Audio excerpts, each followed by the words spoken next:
From the mountains of central British Columbia to you listening around the world, this, my friends, is Spaced Out Radio. I am your host, Dave Scott, sitting in the captain's chair of SOR headquarters tonight, heading into the weekend. We welcome you to tonight's show, including Kingdom of Nye Radio and Revolution Radio. If you want to take a listen to our archives, they are free at youtube.com/Spaced Out Radio. Just do me the favor, hit that subscribe button. Our website is spacedoutradio.com, where you can read up on Captain Shirk's SOR Newswire, listen to the show live. The Gavinator has a number of features coming very, very soon. Tonight's show is brought to you by the Mighty Moose Beard Oil Company. It's 100% Canadian, 100% natural, taking care of beards around the world. Visit MightyMooseBeard.com. Don't forget to use promo code SOR2019 today. Tonight, it's all about the experience. Let's get a little woo, shall we? Ghosts, UFOs, and other unexplained events that will be shared tonight by our guest, Roy Washington. Roy is an award-winning podcaster out of Wisconsin. He is an American Army veteran, and he also hosts a podcast called Quest Nation. Some of you may recognize Roy's name from our Spreaker chat, Quest Nation. It's his personal experiences that has Roy listening to Spaced Out Radio on a nightly basis, and tonight he's going to share his stories with us. Then at the bottom of hour number 3, I will bring you the SOR Newswire, brought to you by Paranoia Magazine. Mr. Roy Washington, welcome to Spaced Out Radio for the first time. How are you? I'm doing fine. How you doing? I am doing absolutely fantastic. And about 38 seconds ago, you told me you were a veteran of the United States Army. Thank you for that. Thank you for serving. You know how we like to thank our vets around here. You guys mean a lot to us, so we appreciate you doing that for us. Well, thank you very much. It was my pleasure. And it's my understanding that PBR also serves. So PBR, if you're out there, thank you. Absolutely. My friend, tell us about this very successful award-winning podcast that you have. Well, I'm a former rap star here in Milwaukee, but back when I was popping, the internet wasn't what it was, and Milwaukee was a very slow city. So we had limited success, even though we were probably better than anything you heard on the radio. So there was a few years back, I decided that I was going to create a podcast to shine a light on talented people around the world so that they could have a voice and people could hear their music. And it's been very successful, not only just here in Milwaukee, but I've dealt with groups from Africa and Australia, all over the world. And that has led me to getting an award that I received last year. And I'm up for maybe 2 or 3 more this year out in California at the GRM Awards. It's a red carpet event, and I'm very proud of that. And because of my love of the paranormal, I've also started doing some of those shows. People like yourself and Dave Schrader, Art Bill, you guys kind of inspire me, and I love listening to all of you guys. And you guys are my inspiration when it comes to the paranormal and true crime. And, just understanding those, what goes on there and sharing with the people. Well, I appreciate you finding our show and us being able to earn your listening ears. That's really what we're trying to do around here, is try and earn those listeners from a grassroots level, because this from the success of your own podcast and being award-winning. It really is about the grassroots of the listeners, isn't it? Yes, it is. And it's about us providing quality information and giving them some quality material, and that's what I try to do, and I've dedicated my life, the rest of my life, to doing that in the music field with the indie and unsigned artists, and coming in new into the paranormal field, and in the true crime and paranormal field. So I'm just glad to have guys like you that I kind of watch, and so I can learn the way, and then so that I can really be a hit in this genre as well. Well, if Bart L. is listening, which I'm sure he is on Kingdom of Nye Radio, I think he's got to pick up your show. I really do. It's a great digital network, and he's got to pick up your show. So we're gonna push him for that as well. I'm sure he's listening in, and he'll make some sort of snide comment on Twitter at #SpacedOutRadio. But we'll get you there. We will get you there.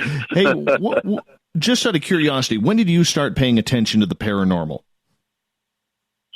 I started seeing things when I was a kid.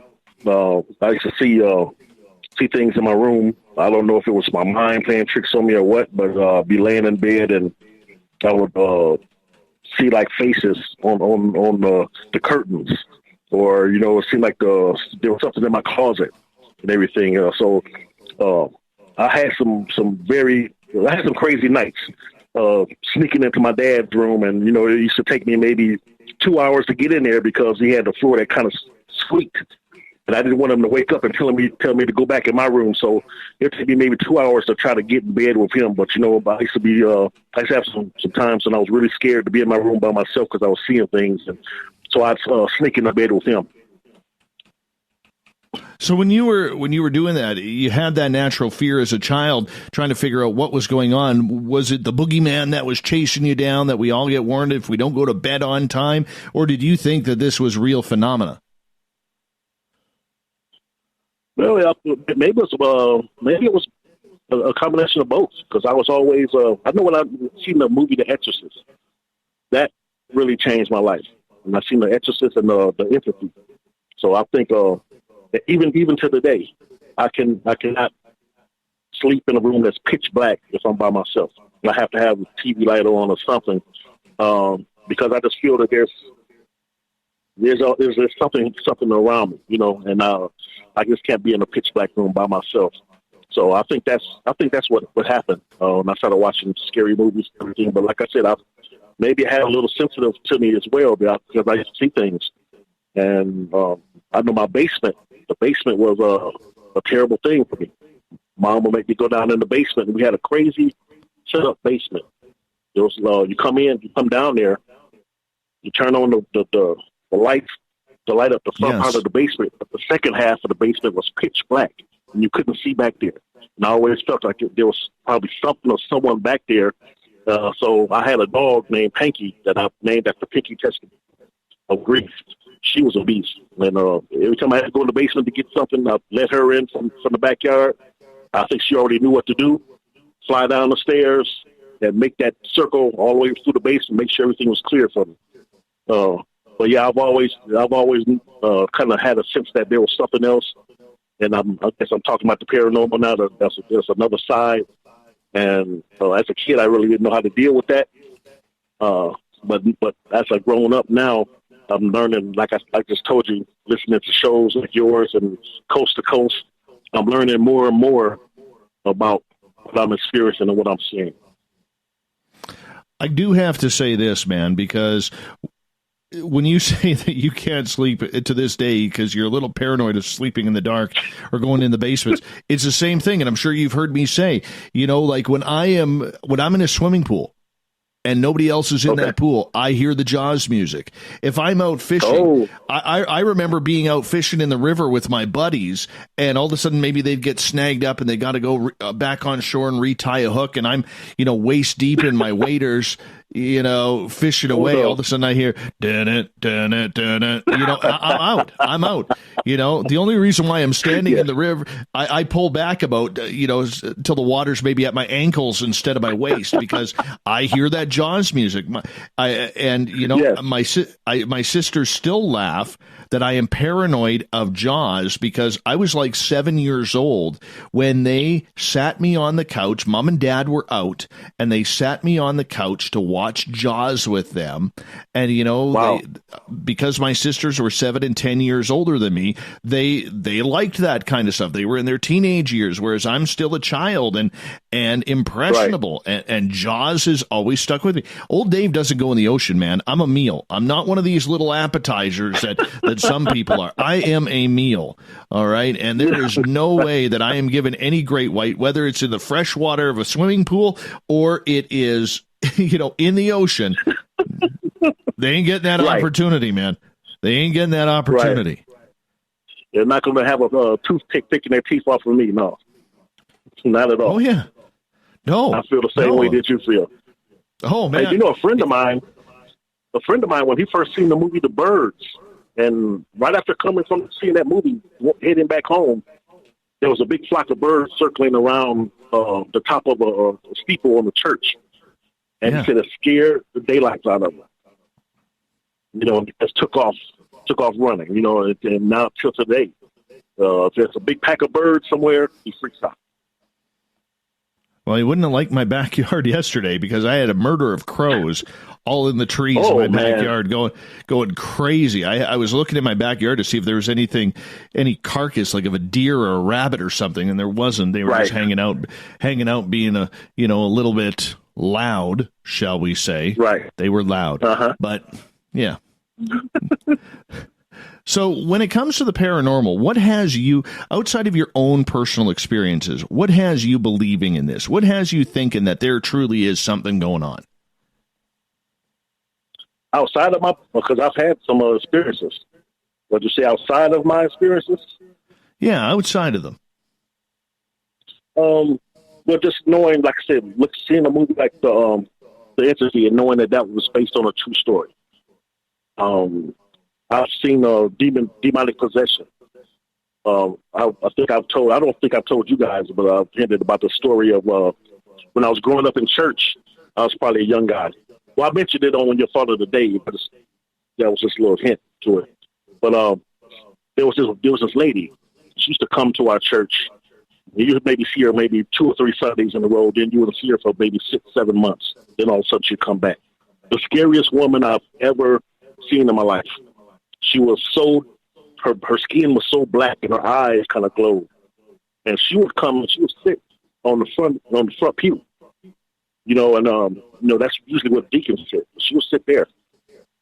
And every single service that she ever came to, once the preacher got up to start preaching, she would just jump up. And I've heard tongues before, people speaking tongues, but whatever she was speaking was crazy. And she was, and she was just so scary. And I was a little kid, and I would cuddle up next to my pops. Whenever she was in the church, and just if she turned and looked at me, it just froze the blood in my hands.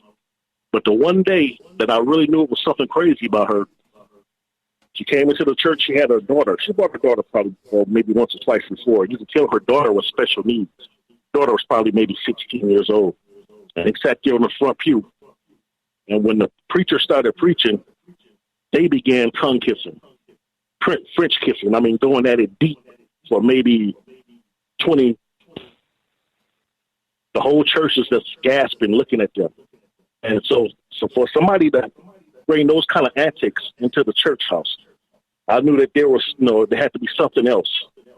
And like I said, that lady to today is the scariest woman I've ever seen in my life. I still think about her sometimes. But yeah, that's a crazy. I would never forget that day at all. So you're a church-going man? Yeah, well, not like I used to, but when I was coming up, I had to go to church. I was in the choir. I was a junior deacon of the Sunday school. I was very active in church coming up. Oh, yeah? So with that religious belief and a belief in God, a lot of people who have that religious background, Roy, they tend to stray away from the paranormal, thinking whether it's aliens, whether it's Bigfoot, whether it's ghosts, that everything is demonic. Where do you fall on that? Well, I believe in ghosts and everything. I believe there's a lot of demonic things. I think with my faith, it keeps me steady where I am, because I know that I'm protected. I know that there's a strength in me that will protect me. Like at the job now, and I guess we'll get into that a little later. There's a lot of paranormal things that go on at my job now. And guys, whenever they work the shift, like I'm off tonight. So like the guy that's working tonight, he always talks about things that he hears and things that goes on that scares him. And it's the same things that go on when I'm there, but it doesn't bother me now. It maybe had me look a little bit before, but now it doesn't bother me. And I just think that I know that there's something bigger in the universe that protects me. And if it was just all on me, then yeah, I would be frightened. But I believe I am protected with what I've seen, with what I've done. We have some entity, where I work right now.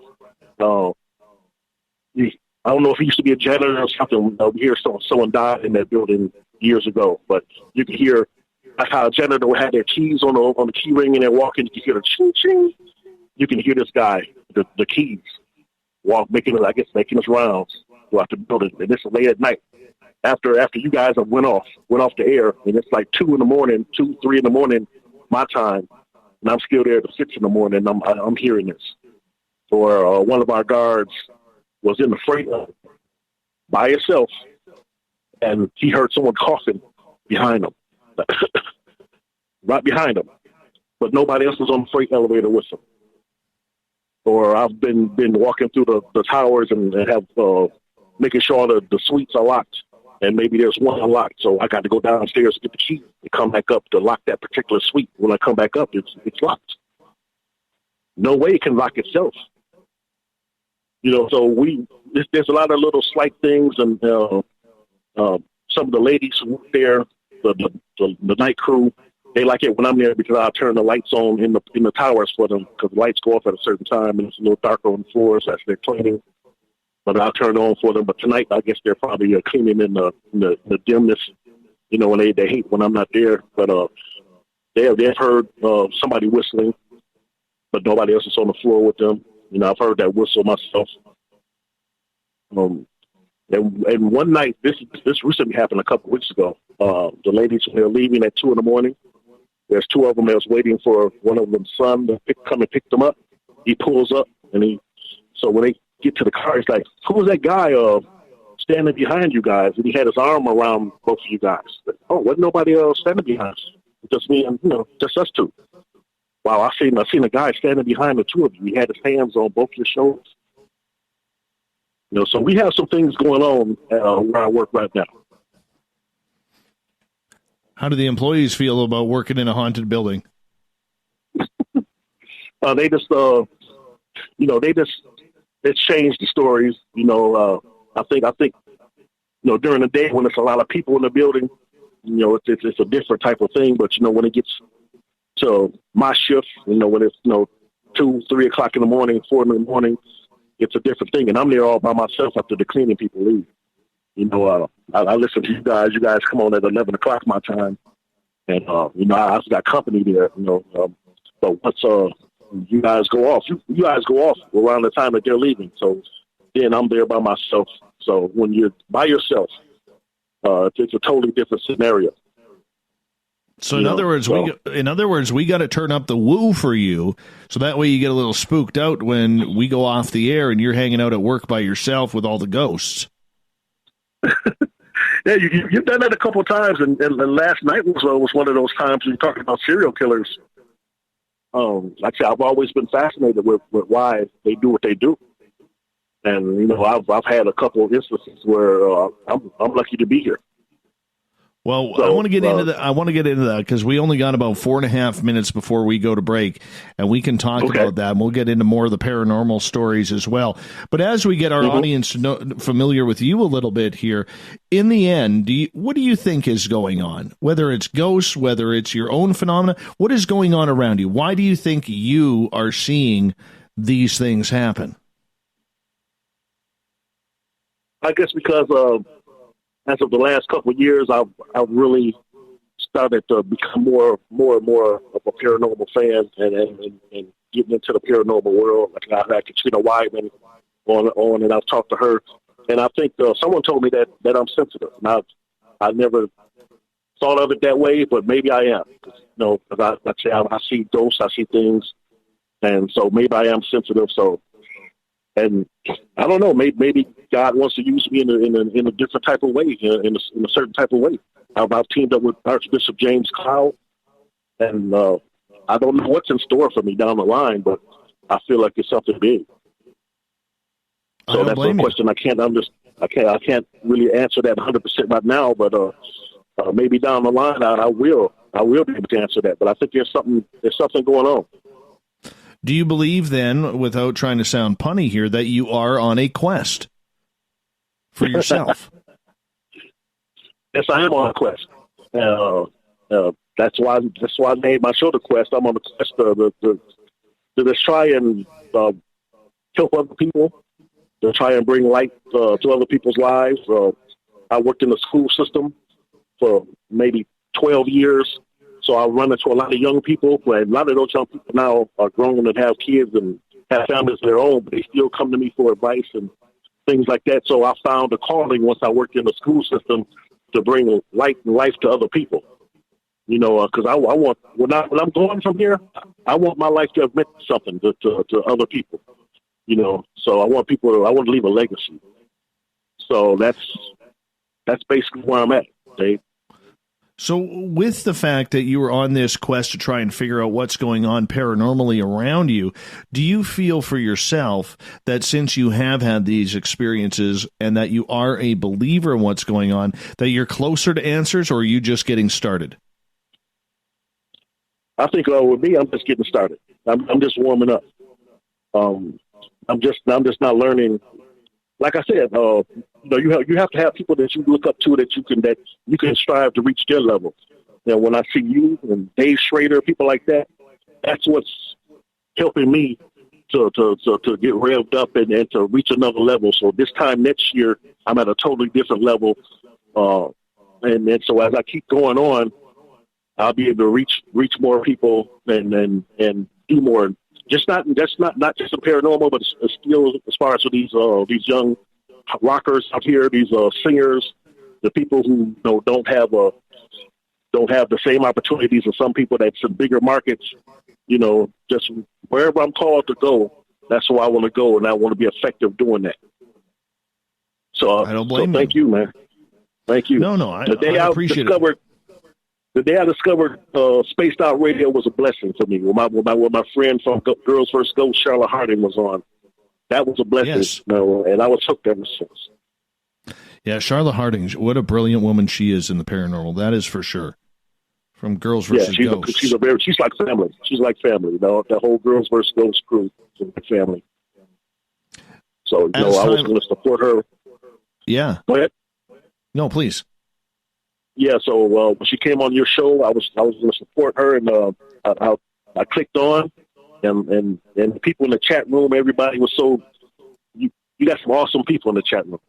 Everybody in the chat room is just so awesome, and I was hooked ever since then.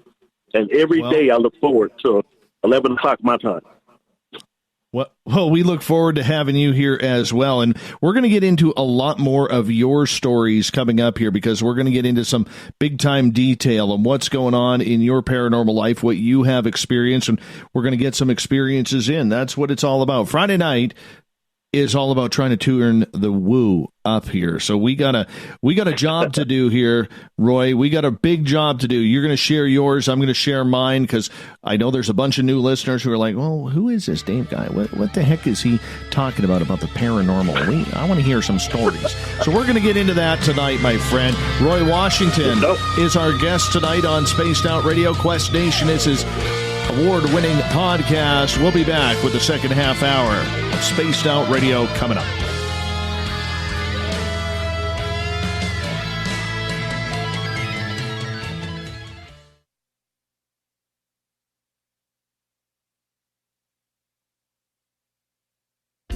Hey, Spaced Out Radio listeners, it's Dave Scott. I want you to check out a great documentary I'm involved in called Beyond the Spectrum, Mosson's UFO Files. Directed by Darcy Weir, the film follows Jaime Mosson's journey for mainstream journalistic truth in ufology in Mexico. Beyond the Spectrum can be found on Amazon Prime. If you're a member, watch it free. It's worth the watch.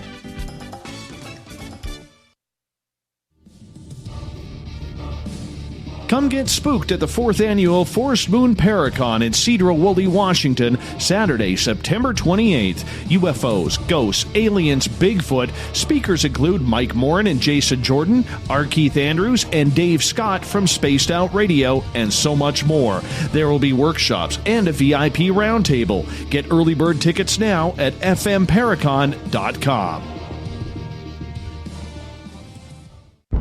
Are you intrigued by Paranormal Talk Radio? You'll love the new Paranormal Radio app from TalkStream Live.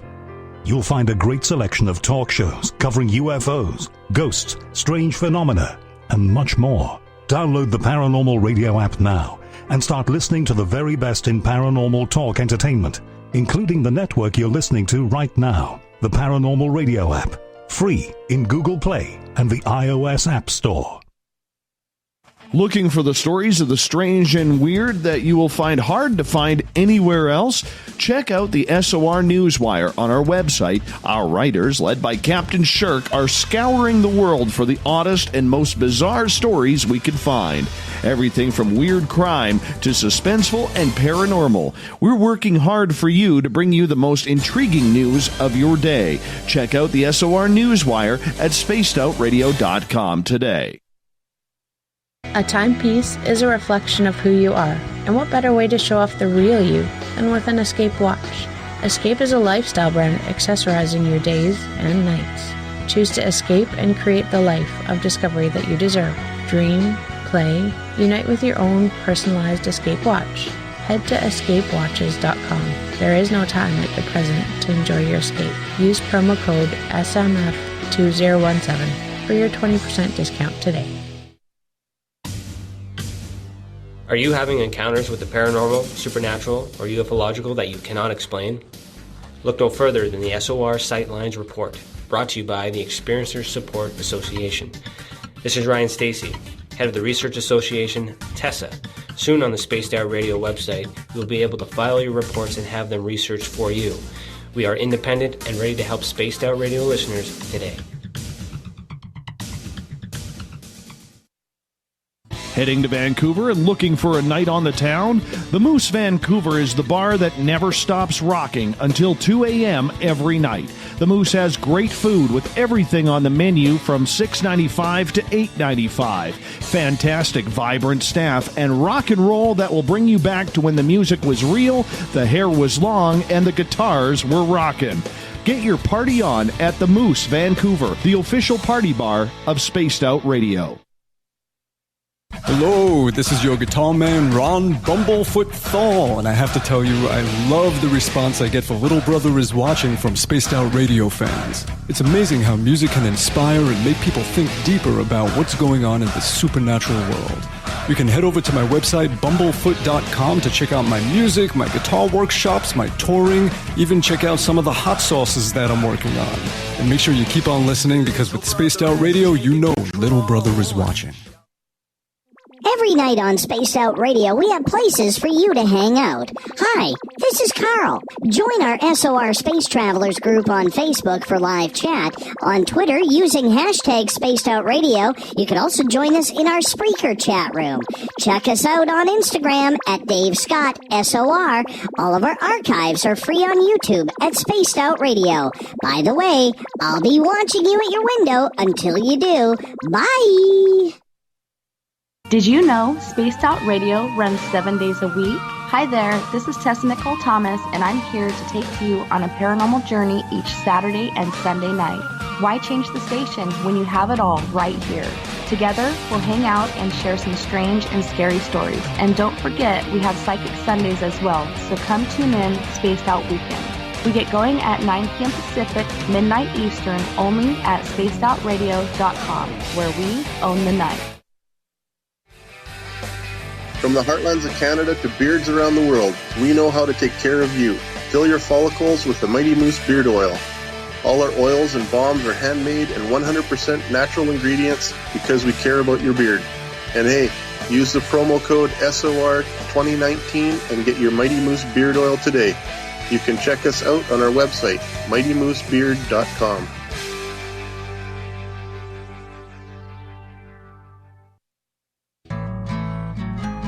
Looking for a place to advertise at a very reasonable cost? Look no further than Spaced Out Radio. SpacedOutRadio.com has an advertising tab that you can click to check out our daily, weekly, and monthly packages to play on the radio, or our website including social media. From commercial spots to banners, we have it all. Check out our competitive pricing today. Coming soon to our website, spacedoutradio.com, is the SOR Space Travelers Club. For just $5 a month, you can get into a private area on our site where you can hang with other listeners in our chat room, post in our forum, and check out a bunch of exclusive content and store that won't be found anywhere else, including a nightly after-show party with Dave. It's going to be the best $5 a month you're going to spend. The SOR Space Travelers, only at spacedoutradio.com. Coming up this September 21st and 22nd, all UFO eyes will be focused on Toronto for the 4th Annual Alien Cosmic Expo. Come listen to some of the biggest names and experiencers in ufology. Travis Walton, Paul Hellyer, Richard Dolan, Paula Harris, Grant Cameron, Randy Kramer, and Spaced Out Radio's own Dave Scott. Tickets are on sale now at aliencosmicexpo.com.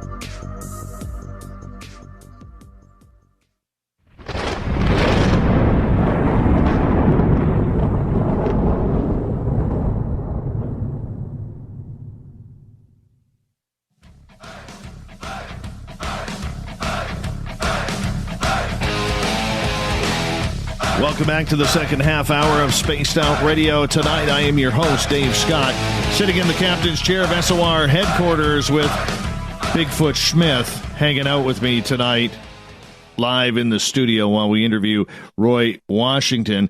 Hey, before we bring Roy back on, I want to remind all of you that you can check out all of our archives for free at youtube.com/Spaced Out Radio. Just do me the favor, hit that subscribe button. Our website is spacedoutradio.com, where the Gavinator will have some new features up and running very soon. We're on a time limit now. We got to get this thing done. And I saw the Gavinator today, so I took him out for coffee, so he better be good with that. And of course, you can read up on Captain Shirk's SOR Newswire and much more. Quest for the Paranormal happens tonight on Spaced Out Radio with Roy Washington hanging out with us. He is a regular SOR listener, but he's had some pretty cool experiences that he said, hey, dude, we got to share this. And I'm like, yeah, we can. Roy, welcome back to the show. Thank you. Thank you very much. I'm honored to be here. Glad to have you here as well. Now, my friend, last night we did a show on serial killers, and that's something that we don't normally do. And Dr. Kirk Honda was on with us, and we were talking about the psychology of serial killers. Now, Jeffrey Dahmer is from the Milwaukee area where you are, and you actually almost had a run-in, not with him per se, but a couple of other serial killers that you wanted to talk about. Well, I think I had a run-in with him as well, but I'll tell you about the other two first. My senior year in high school, we used to get the bus passes, to go to school, back and forth on the bus for the whole week, and that Monday I lost my bus pass to go to school the rest of the week. And I didn't want to tell my dad, I don't know why. I know I was going to get an earful, but I came up with this brilliant idea. I said, okay, I got to go the rest of the week to school. I don't have a bus pass. What I'm going to do, I'm going to walk to school the rest of this week. Very brilliant idea. So that I'm getting up at 4 a.m. I'm out the door around 4:30. It's pitch black outside except for the street light. Maybe close to a 10-mile walk. That Tuesday, I was fine. That Wednesday, I was fine. Got to school early. Still dark out there, and I waited. It was a park people used to like to skip school at. Across the street from the school, I went to Bayview High School, and once it lit up and everything, and I went on to school when everything came alive. That Thursday, I'm midway there. I'm walking down Water Street. Water Street is one of the main streets in downtown Milwaukee. It's like maybe three lanes going either way. Walking down the street, it's dark out there. This car pulls up. It's like a blue Chevy, and there's a Caucasian man in driving, and he's got a camouflage jacket on. Hey, young man, can I give you a ride? No, I'm good. I said, no, I'm okay. No, it's okay. Come on, jump in. I'll give you a ride. No, I'm fine. Thank you. If looks could kill, I would be dead. He glared at me, peeled off, and at the corner in front where I was heading, he made a right. I continued to walk. All of a sudden, maybe another minute or two later, the same type of, I don't know if it was the same car, but the same type of blue Chevy pulls up. This time it's a black man driving, and he's got the same type of jacket on.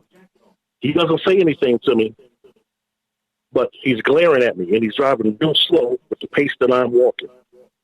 And he does that for maybe 15 seconds. Then he peels off, hits a right. And right there, something told me, you better run right now. I took off across Wisconsin Avenue to the other side. There were some big buildings there, and outside of the range of the streetlights, there was nothing but blackness.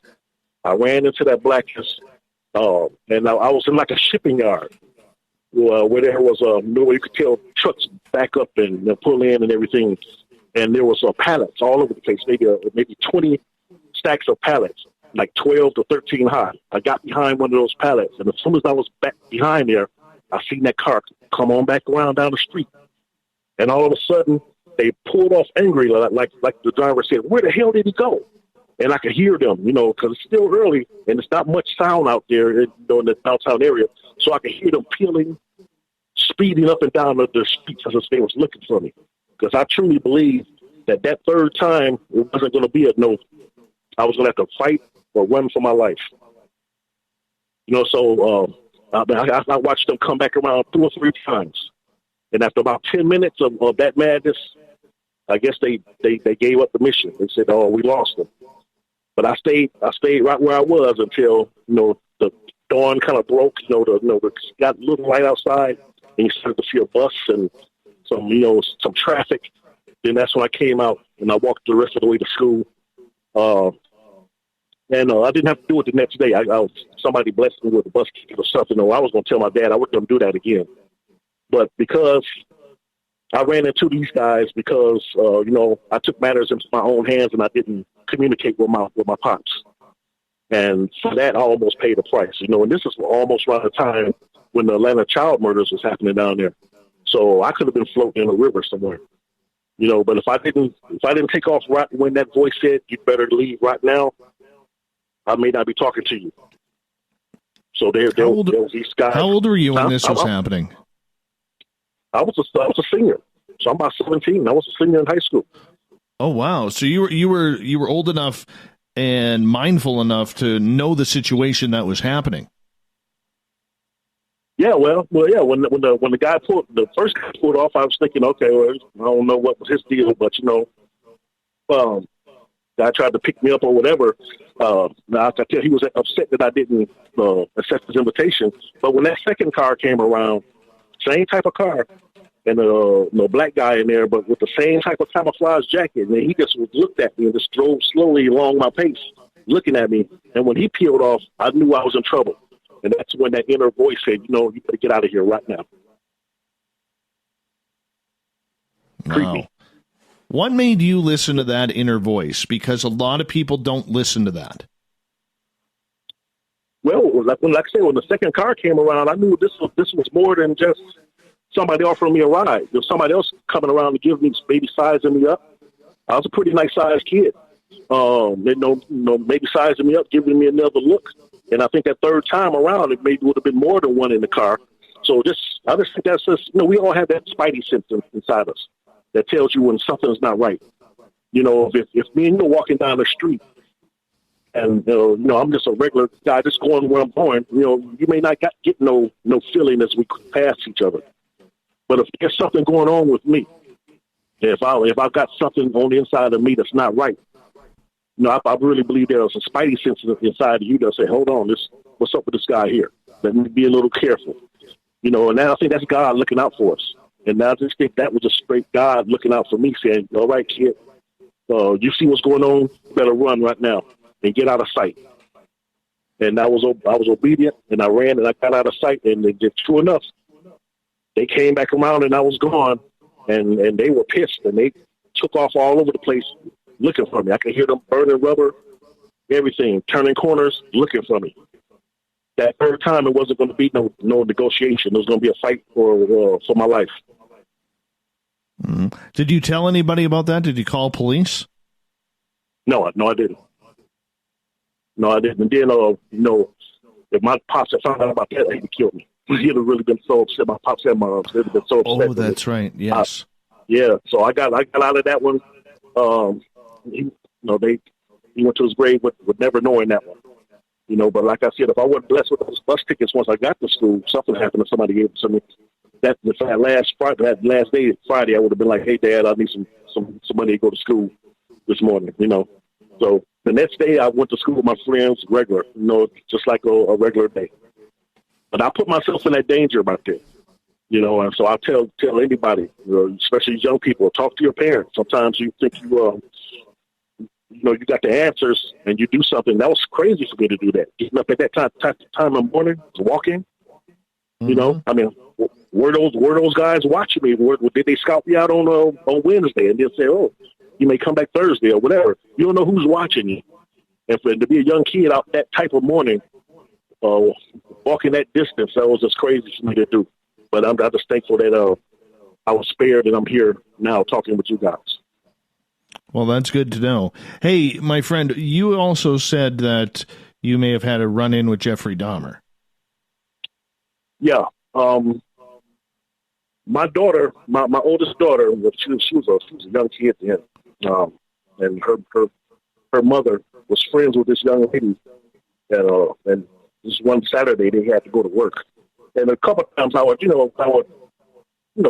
babysit my daughter and the young lady's daughter while he went and went to work or whatever.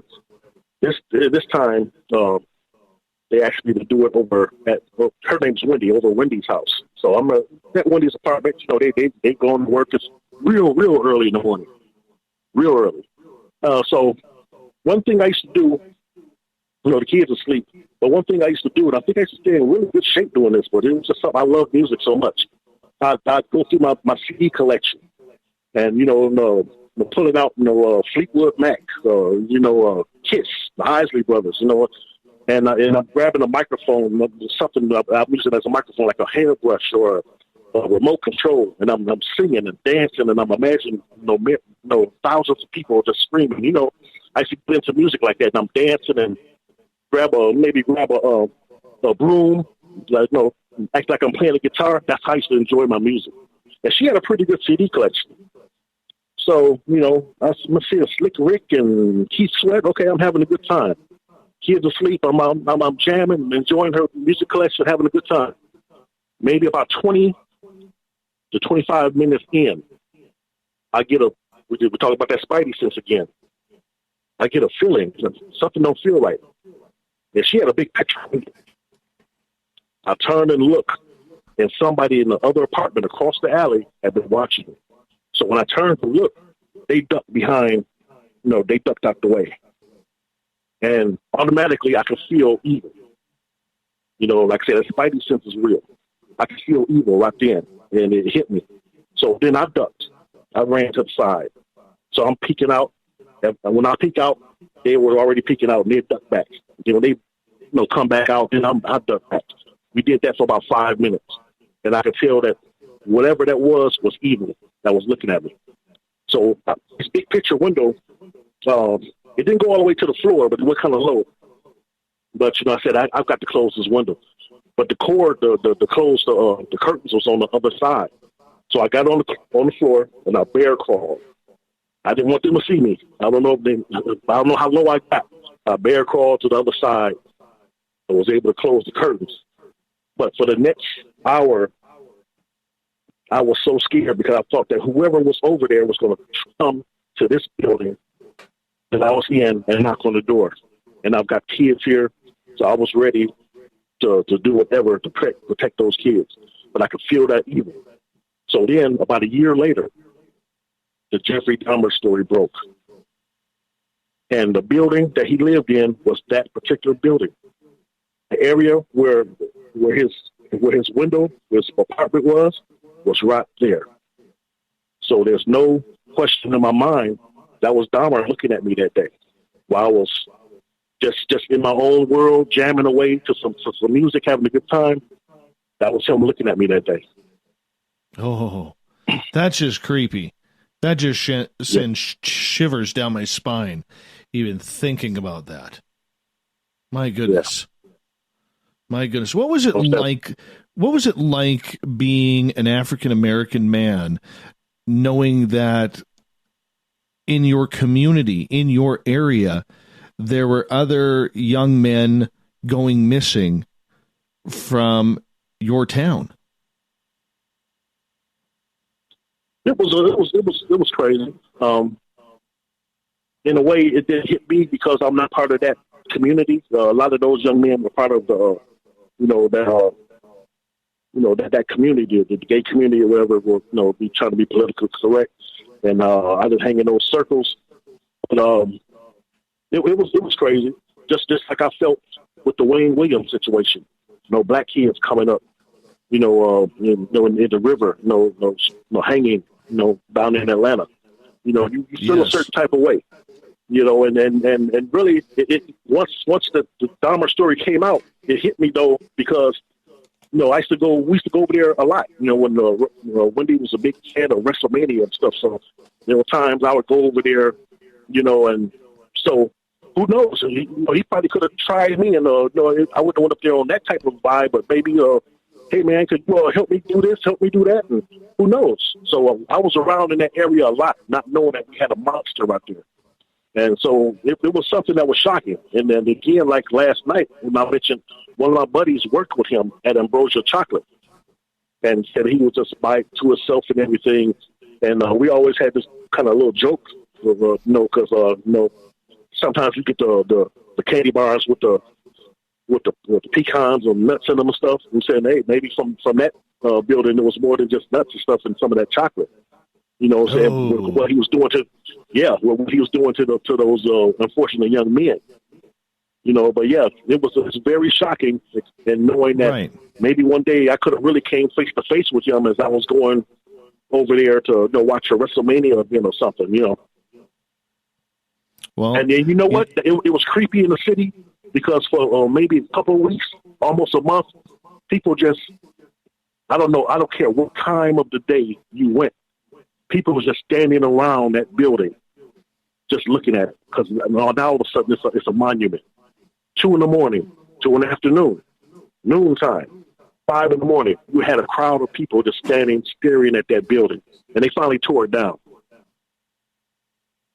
I mean, that's just disgusting what he did with those people there. And, horrific. Since we got about 5.5 minutes before we have to go to break here, and Roy Williams is our guest, or Washington, pardon me, is our guest tonight on Spaced Out Radio. So growing up in that area, when people found, you mentioned that building came, like a tragic tourist attraction. Everybody wanted to see it. Everybody wanted to kind of be a part of it, to take that photograph or whatever, because in a weird way, that's the way humanity is. We seem to be okay with these horrible elements. It was kind of the exact same thing with Piggy's Palace here in British Columbia, where Robert Willie Picton was, they believe he murdered 61 women. And, and, he was only ended up charged with about, I think 6 or 7, but it was enough to put him in jail for the rest of his life. And anyways, long story short, that farm, it's all torn down now, and believe it or not, that property has been subdivided. I sure as hell wouldn't want to buy an $800,000 house that's in that area.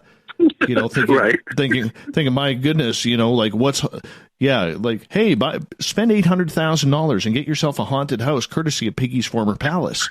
I mean, we try not to make fun of it, but I mean, that area scares the daylights out of me because it used to be a very hard area, but I can understand where you're going with that, especially being so close to home, and the fact that, even though he was only preying on members of the homosexual community, as a community in whole, I mean, that has to be something that really weighed as on you, your friends, and your neighbors around your area being right around there. Like, were you guys on watch? Did you guys know that there were men going missing in the area? No, we didn't. We didn't know anything. When I worked at McDonald's, the day that the story broke, and it was in the paper, and I was reading in the paper. We didn't know anything that was going on. So that just made it creepy. But yeah, it did creep me out because any day I walked past the building many times, and I could have came face to face with him, and he maybe could have struck up a conversation and got me on another angle or something. So that creeps you out, knowing that somebody that close was a monster was living to that close to you. That's a creepy feeling. Tell me about it. That is really creepy. And it's weird because I don't know what it is about the West Coast here, between Washington State and Vancouver here in British Columbia. We seem to be at serial killer central over here. You guys get the odd ones. And I don't even mean to make fun of that. Yeah. I mean, you think in Washington State, you had Ted Bundy, you got Gary Ridgway, I believe there's one or two more. Up here in British Columbia, you had Willie Pickton, you got Clifford Olson, who murdered 14 children in the late 70s, early 80s. I mean, that guy was like Freddy Krueger, man. Like, he was freaky. Before he died in prison, he was still up. I think he died at the age of 71, and he was still sending mail to his victims' family members, including the parents, saying what he did to the children. Like that's how insane this guy. That's how insane this guy was. Yeah. And it. But I don't know what it is. Maybe it's the West Coast air or the water or something. But there's a lot of weirdos in this area, man. And then the one that frightens me the most out of all of them, Richard Ramirez. Remember, I asked a question last night about him. He was something else. Just coming through your window at night. You didn't have to go nowhere to encounter him. You didn't have to be in the wrong place at the wrong time. If he chose your house, and you was in there, good luck. So he was scary. And I mean, one of the scariest images I've ever seen is after the police rescued him from the angry mob, and they had him in that back seat, and he was sitting in the back seat, and then he turned and he looked at the camera, and I heard the interview that particular cameraman said when he looked at the camera where he was looking at him, looking at him in the camera, but when he turned to look at that camera, everything in my body froze. That particular still right there, him looking at the camera. It's something I will never forget. It was so creepy. And that guy was full of demons. Yeah. There is a lot of evil on this West Coast, man. I mean, even if you go down to California, I mean, the Zodiac Killer in San Fran. Yeah. You got Ramirez. You got other people down there. I don't know. Eileen Wuornos. Wasn't she from there? Wasn't she West Coast, Eileen Wuornos? No, she was Atlanta, Georgia, and in the South. Yeah. Have you ever heard of Stanley Spears? No, I haven't. I did research on Stanley Spears. He's I guess quiet as it's kept. He's the guy that Michael Myers is based off of, and there's similarities with him and Michael Myers. He was a big, cock-strong guy who was abnormally strong. Oh, goodness. And they said he escaped from just like in the Halloween movie, how zombie we did, how Michael Myers escaped. Hey, Roy, I'm going to get you to hold on right there. We're going to hop out for break. Hour 1 down with Roy Washington tonight. Cool. Hour 2 coming up next on Spaced Out Radio.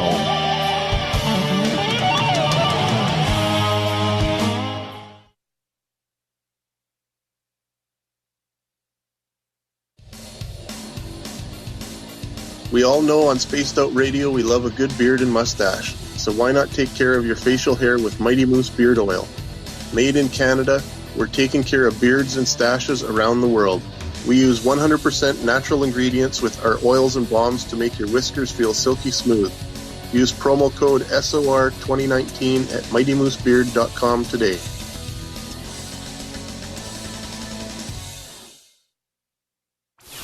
Hang out with Spaced Out Radio, where we own the night. This is Carl. You can follow Dave on Twitter at Spaced Out Radio, and during the show, use the hashtag Spaced Out Radio to chat with us live.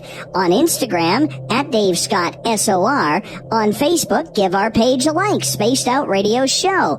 SOR archives are free on YouTube at Spaced Out Radio.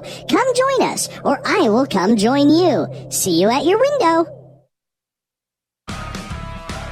Get your horns up with me on Spaced Out Radio. This is Ron Bumblefoot THAL. Come tune in to SOR where you can hear me rock out with Little Brother is Watching, the official theme song of Spaced Out Radio. And then come on over to bumblefoot.com where you can find out about my tour schedule, my music, and everything else. Bumblefoot.com keeps you up to date on what I'm doing and the best way to stay in touch with my music and music camps. Sign up for my newsletter at bumblefoot.com and remember, Little Brother is watching. Canada's largest UFO conference is ready to roll in Toronto this September 21st and 22nd at the Alien Cosmic Expo. This year is about the experience. Listen to the stories of Dave Scott, Travis Walton, Paula Harris, Grant Cameron, Ryan Stacey, Richard Dolan, Leslie Mitchell-Clark, and more. Get your tickets now at aliencosmicexpo.com.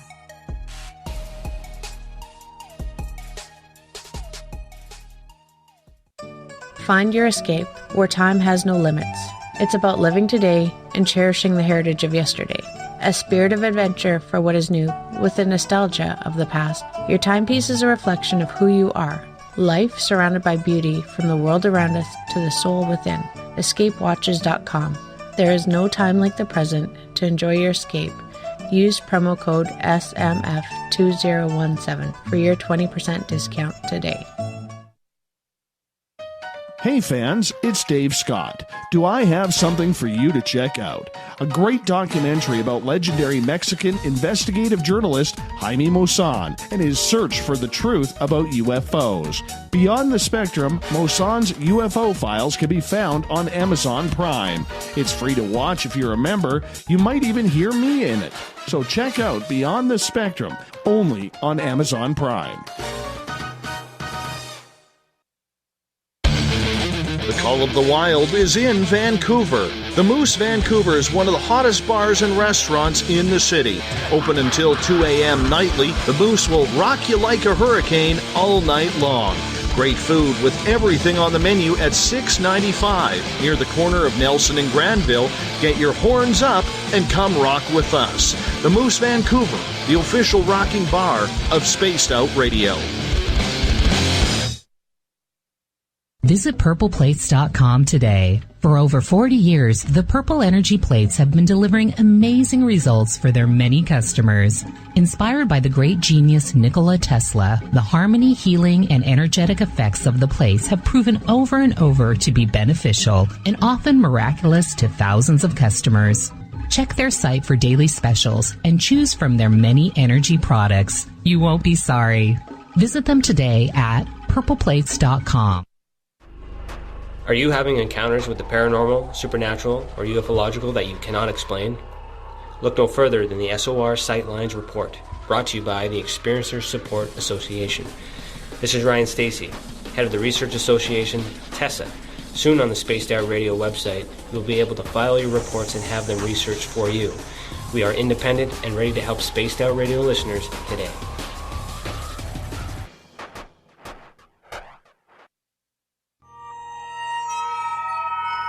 You hear footsteps in the empty room above you. A rocking chair begins rocking by itself. Don't be afraid of the things that go bump in the night. Reach for Spirit Storybox, the iPhone app the Huffington Post UK called the only ghost hunting app you will ever need. Spirit Storybox. The spirits are telling their stories. Are you listening? At spacedoutradio.com, we have a little bit of everything for you to stay up late. So while you're there, check out our SOR Newswire, where our team brings you stories of the weird and strange to the WTF from around the globe. News on Bigfoot, UFOs, paranormal, Darwinian-type crime tales. It's the stories that the mainstream media usually won't touch. Well, we got them all on the SOR Newswire, only at spacedoutradio.com. Looking for a place to advertise at a very reasonable cost? Look no further than Spaced Out Radio.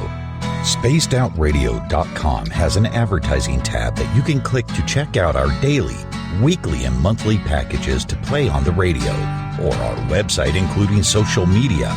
From commercial spots to banners, we have it all.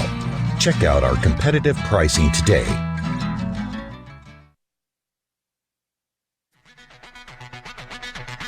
Come get spooked at the 4th Annual Forest Moon Paracon in Cedar-Woolley, Washington, Saturday, September 28th. UFOs, ghosts, aliens, Bigfoot. Speakers include Mike Morin and Jason Jordan, R. Keith Andrews, and Dave Scott from Spaced Out Radio, and so much more.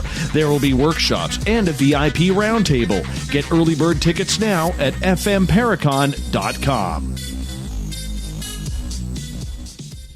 We are getting ready to relaunch the SOR Space Travelers Club at spacedoutradio.com. For $5 a month, you can join us for a plethora of features found nowhere else. Hang out in a private chat room during the show and after party. You can check out some exclusive content and a store specifically for you, as well as a private listener forum where you can post your thoughts, stories, and pictures. The SOR Space Travelers Club, coming soon to spacedoutradio.com. So, you love talk radio? Then you'll love TalkStreamLive.com. TalkStream Live is always on, 24/7, with the best streaming talk shows. Find your favorite talkers and discover some new ones. It's free, readily available online or on mobile with any smartphone or tablet. Finding your favorite talk shows all in one place has gotten a whole lot easier. Just go to TalkStreamLive.com. Be sure to download the free apps from Google Play or the iTunes App Store. The freedom to post what you want, when you want. That's the social media freedom you need. Social Media Freedom is the free app in your app store. No need to worry about going to jail or being shadow banned any longer. It's the freedom to say what you feel. The freedom to know Big Brother isn't watching. It's the way social media is supposed to be. Social Media Freedom. It's time to set yourself free. Download from your app store today. You're listening to Spaced Out Radio with Dave Scott.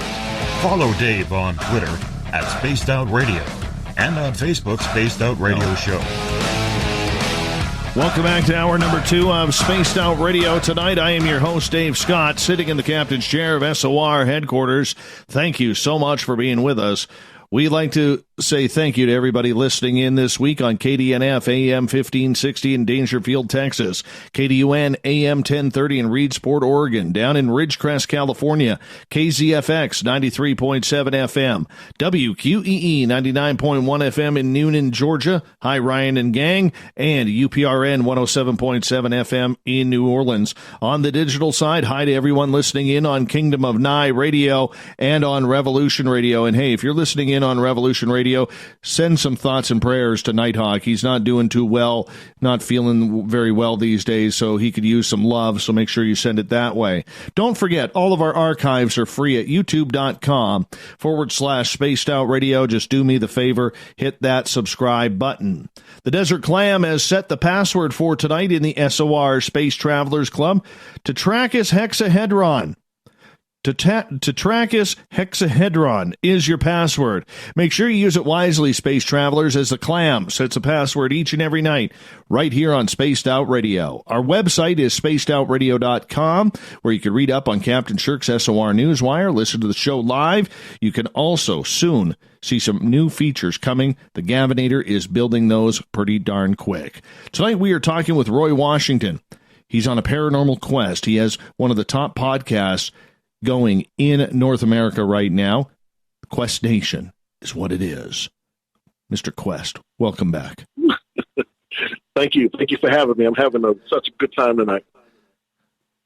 Hey, the last half hour, we really got into some serial killers that have been around the Milwaukee, Wisconsin area. And yes. Now we're going to get more into the paranormal side of things, because you have been an experiencer pretty much your entire life that has really kind of tripped you out. You currently work in a haunted building. What do you think ghosts are? Kind of conflicted with that, because, I would like to believe that ghosts are, the spirits of the people who have passed on. And, they're in lingo somewhere, and they're hanging around, maybe trying to before they can cross over, maybe they're hanging around just looking over their loved ones or whatever.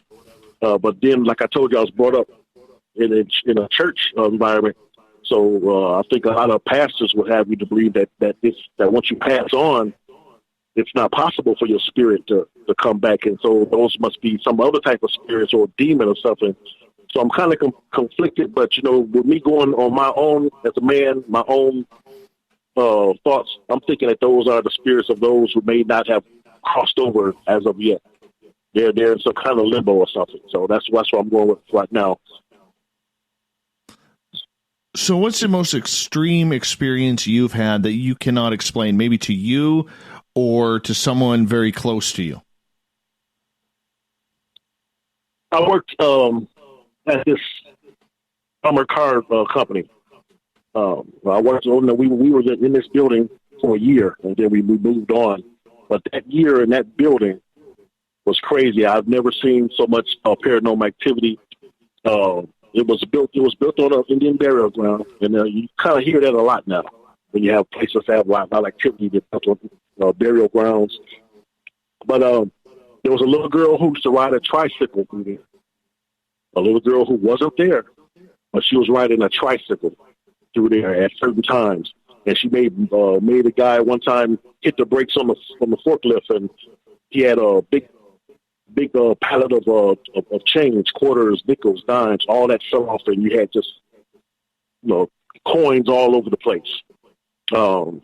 We've heard a woman screaming in there, and the thing about that place, it was always good until it got dark outside. And once it got dark outside, we had the thing that was called the basketball game. That would start up. And you know how when you're watching the game on TV, you hear the squeaking of the shoes. As the guys are cutting and making their moves. You would hear that all throughout the area where the trucks was at. You would hear the basketball game going. And then after that, you would see the shadow people come out. Shadow people, really? Like I said, a woman screaming. The forklifts will just drop. And every forklift driver, worth it, when you stop driving the forklift, you put the forks on the ground. The forklifts will raise up and just drop. And that happened to me one night when I was working there by myself. So you didn't want to, when you work there by yourself, it probably added some stress to my life. On Sundays, when I had to work there by myself, when it was my Sunday to work, you try to get done quick as possible, especially in the wintertime, because it got darker quicker in the winter before the basketball game started. Yeah. That's when a lot of stuff happened in there. And the little girl riding a tricycle. I've never seen the little girl on a tricycle, but my friends did. And then the guy that spilled all that coin all over the place, he seen her. She came from behind the trucks on the tricycle, and he had hit the brakes. But like I said, she wasn't there. That was a crazy place to work. That was a very crazy place to work. Very scary. Before I got into radio and went to broadcasting school, I was a hockey instructor for a couple of years. And I worked in this training facility. So we had a hockey rink in our training facility, but it wasn't the regular size. It was like a 2/3 size hockey rink. And it was everything was scaled down.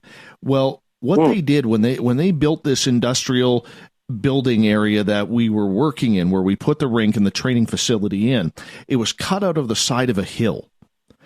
And I'll tell you, the weirdest, scariest stuff happened there.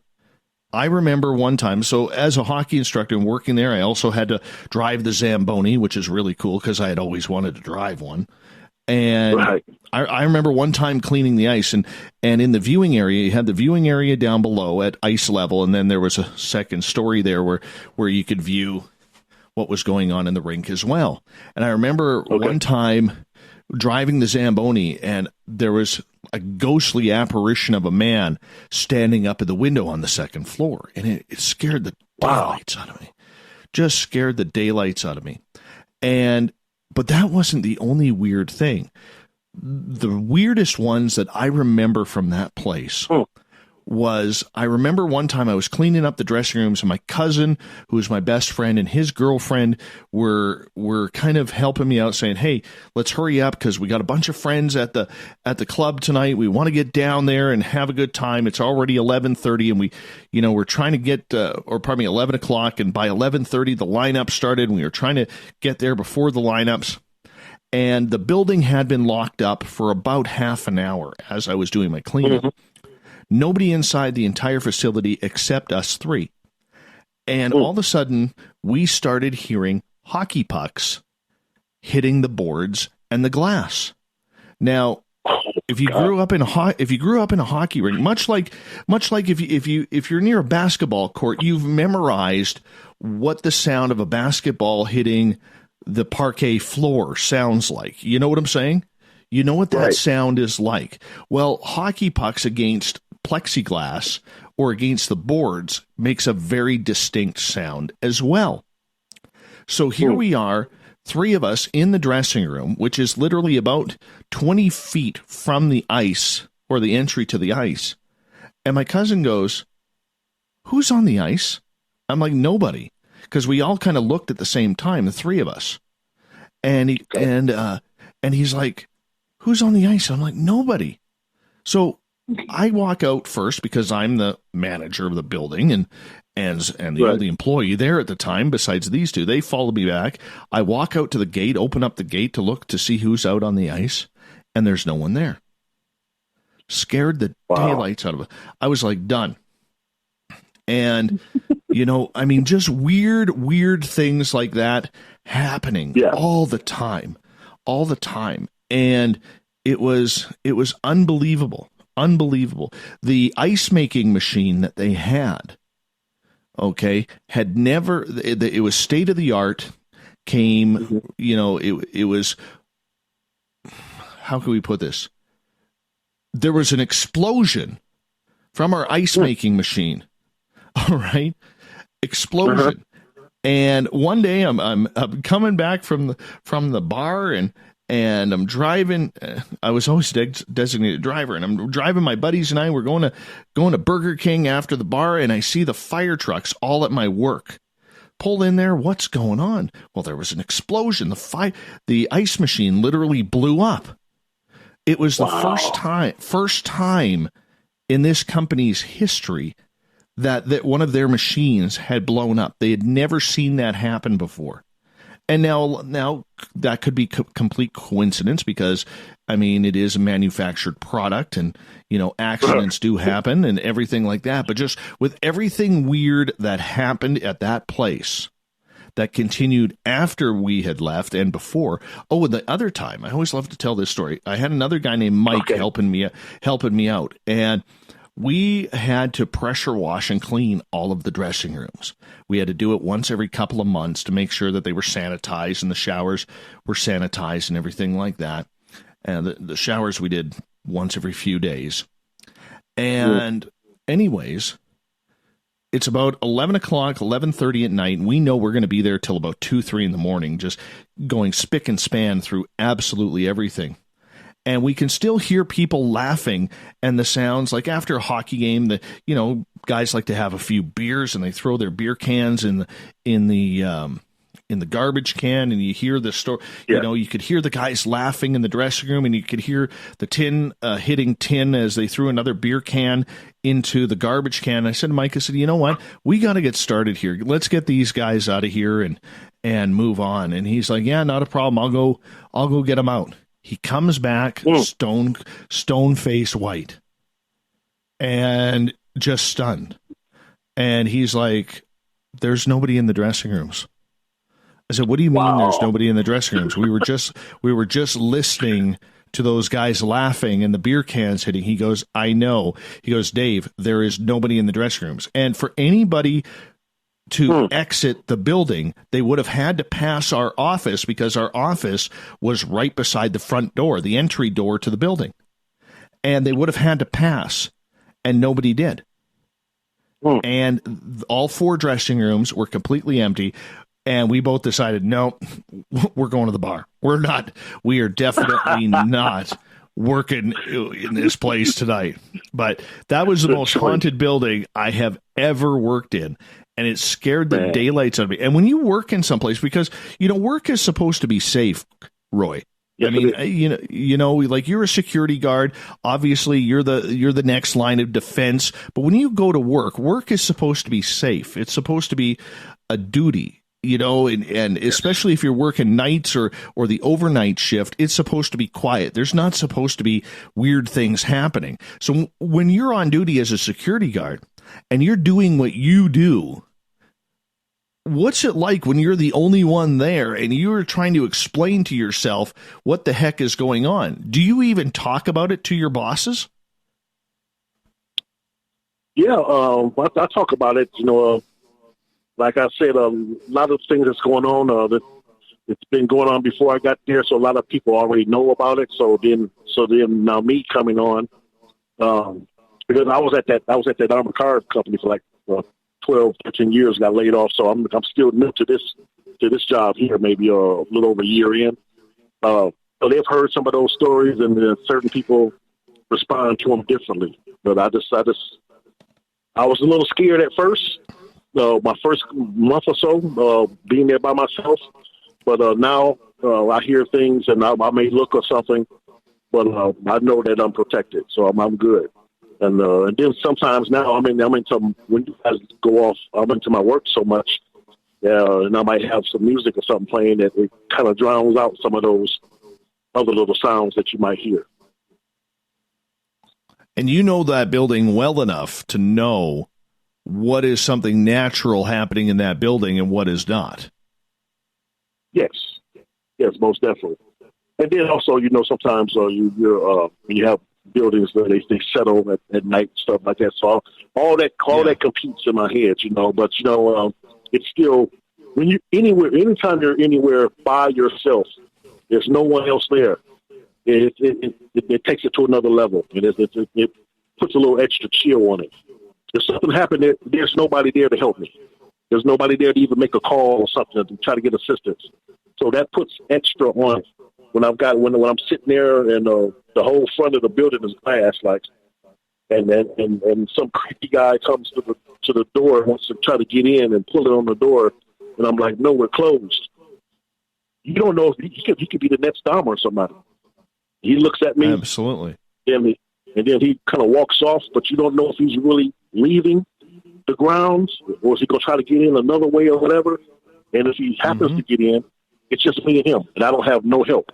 That's the thing about third shift. So, I just think it takes, extra precaution, extra just paying attention when you're working a shift like that, because it can get dangerous and you don't have no one to make a call for you. You can be laying bleeding to death or whatever. So it's every night I go in, I take it serious, and I'm thankful every morning when I leave. Roy Washington is our guest tonight on Spaced Out Radio. I got a couple questions from the audience here. This one coming from Joey, who is asking, what is the opinion of yours, Roy, and Dave also, as to places that should be off limits to paranormal investigation? A specific example would be the Freedom Tower in Lower Manhattan. Shouldn't sensitivities, especially of those personally affected by the tragedy, be respected and remain foremost in any decision to investigate a location, in effect overriding and disregarding the argument of giving a voice to those now unable to speak? What's your thoughts, Roy? That's a really good question. I think that I think under certain circumstances, I think it would be cool, because so many people died that day, and you never know. You might have you might have someone who's maybe a Chip Coffey, or someone who really can get a message from one of those dead spirits up to their loved ones. Something like that. But you're always going to have some of these crews out here. You have guys that's straight, like the ghost hunters and all that. But then you've got some guys out here who just put together little crews, and it become like a fad to them. If you don't take it seriously, you shouldn't be in places like that. We're going to have respect for what happened, but someone who's serious about their craft, who might can get some serious messages to some families who are still grieving, because you're never going to see your loved ones again. In situations like that, I think it's cool, but we have to be very sensitive, and we've got to be very careful when it comes to that. See, I think that if it's like 40, 50, 60 years afterwards, depending on the location, I think if you do it with respect, that would be okay. But that being said, I think certain events are off limits. I think, 9/11 should be off limits. Anything to do with that event. All right, because whether you are believe 9/11 was an inside job, or whether you believe the mainstream story of what happened, it's irrelevant. The main thing that we always got to remember is almost 3,000 innocent lives were taken that day. That's it.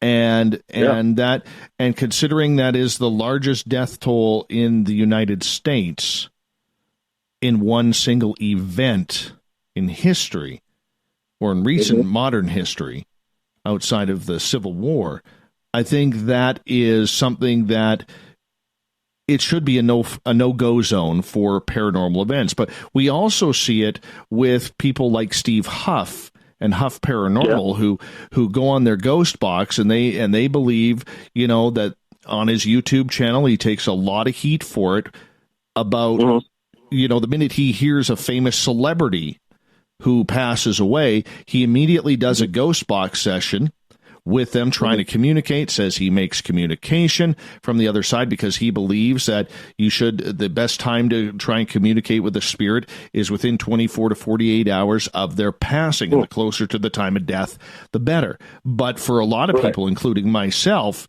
I tend to believe that he's doing it for publicity, and he doesn't mind being the bad guy because his name, whether you love him or hate him, I mean, there is no bad press. You know what I'm saying? Right. If somebody posts, hey, this guy's up to this again, well, guess what? You're still giving him press. And that's good for him because now people are going to go check out his video, and that's why he gets, over 100, 200,000 views per video on YouTube. So I think there has to be some sensitivity to it, and you got to pick your spots. Okay, like in my town where Flight 21 happened, it's still Canada's largest unsolved mass murder. When the plane blew up in 1965, I would never bring a television crew out there because, to film a paranormal event, because there's still people in our small community who had relatives on that plane. Right? That blew up. And it's still a very sensitive topic to those people. Do I think that we should investigate it paranormally? Of course, it's 50 years after the event. Let's see if we can figure out what went on that day and if the spirits are okay, if they've moved over. But I don't suggest in doing it for something of public appeal or publicity for your YouTube channel or something along those lines. I don't agree with that at all. We're total agreement on that. Absolutely. So as we only got about 20 seconds here before we got to go to break at the bottom of the hour, I just think that you have to pick your spots. And I do think there should be some respect in the paranormal field in regards to some of these spots. I mean, because a lot of people will say if you're shutting off 9/11 and think the people of 9/11 in Lower Manhattan shouldn't be investigated, the immediate argument is, well, what about Gettysburg? What about insane asylums? Should they be shut off as well? Who knows? It could be an ugly argument. Roy Washington is our guest tonight on Spaced Out Radio. We're talking all things paranormal, strange and weird. We're taking your questions as well.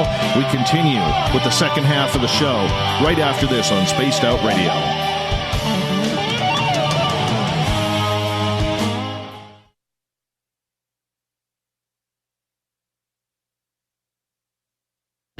Hey, Spaced Out Radio listeners, it's Dave Scott.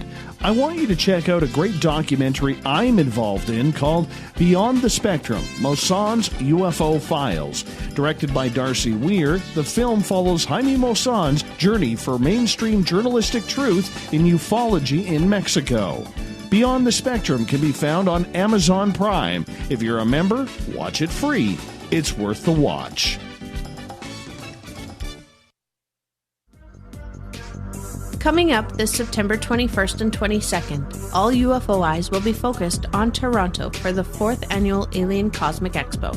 Come listen to some of the biggest names and experiencers in ufology. Travis Walton, Paul Hellyer, Richard Dolan, Paula Harris, Grant Cameron, Randy Kramer, and Spaced Out Radio's own Dave Scott.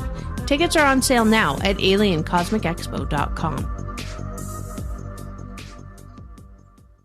Did you know Spaced Out Radio runs 7 days a week? Hi there, this is Tessa Nicole Thomas, and I'm here to take you on a paranormal journey each Saturday and Sunday night. Why change the station when you have it all right here?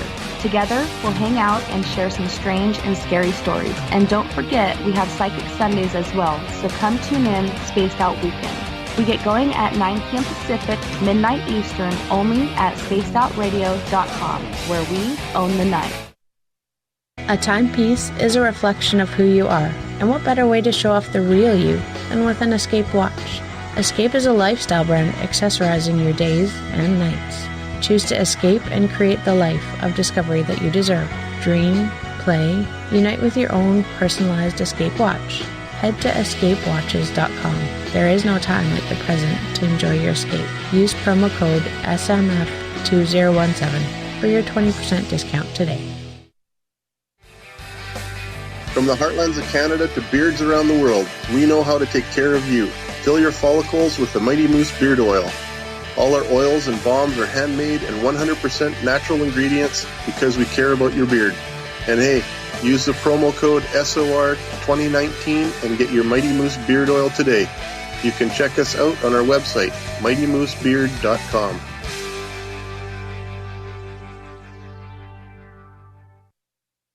Heading to Vancouver and looking for a night on the town?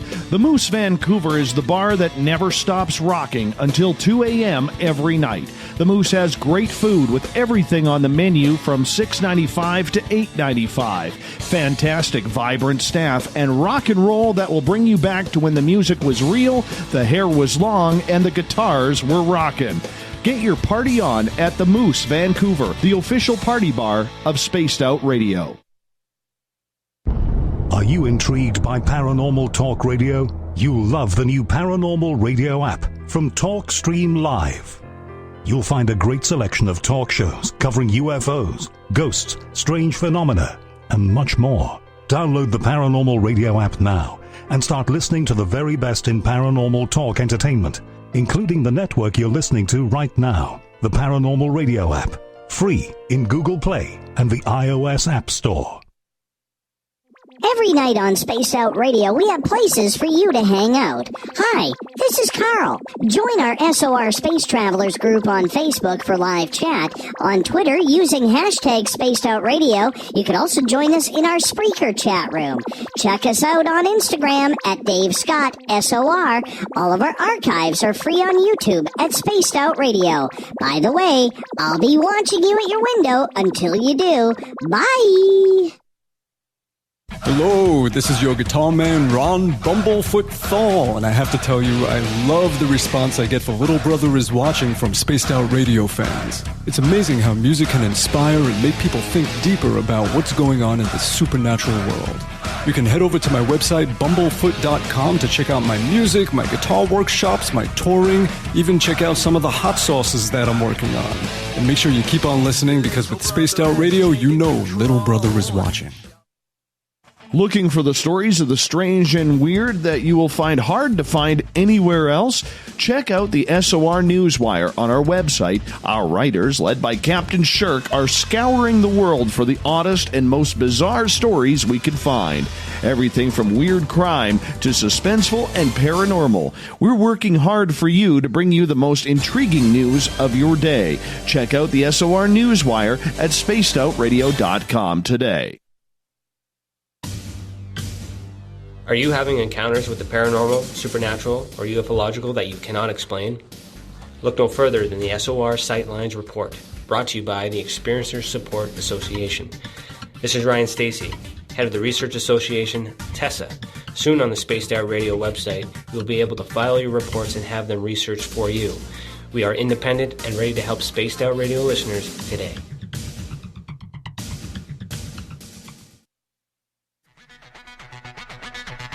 Come get spooked at the 4th Annual Forest Moon Paracon in Cedar-Woolley, Washington, Saturday, September 28th.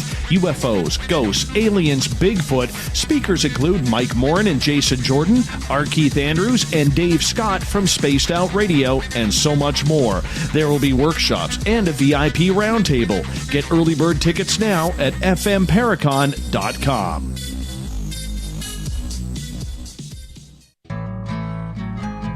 Looking for a place to advertise at a very reasonable cost? Look no further than Spaced Out Radio.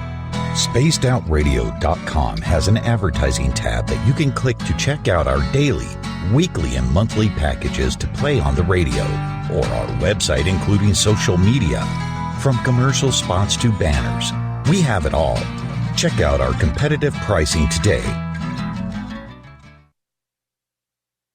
Coming soon to our website, spacedoutradio.com, is the SOR Space Travelers Club. For just $5 a month, you can get into a private area on our site where you can hang with other listeners in our chat room, post in our forum, and check out a bunch of exclusive content and store that won't be found anywhere else, including a nightly after-show party with Dave.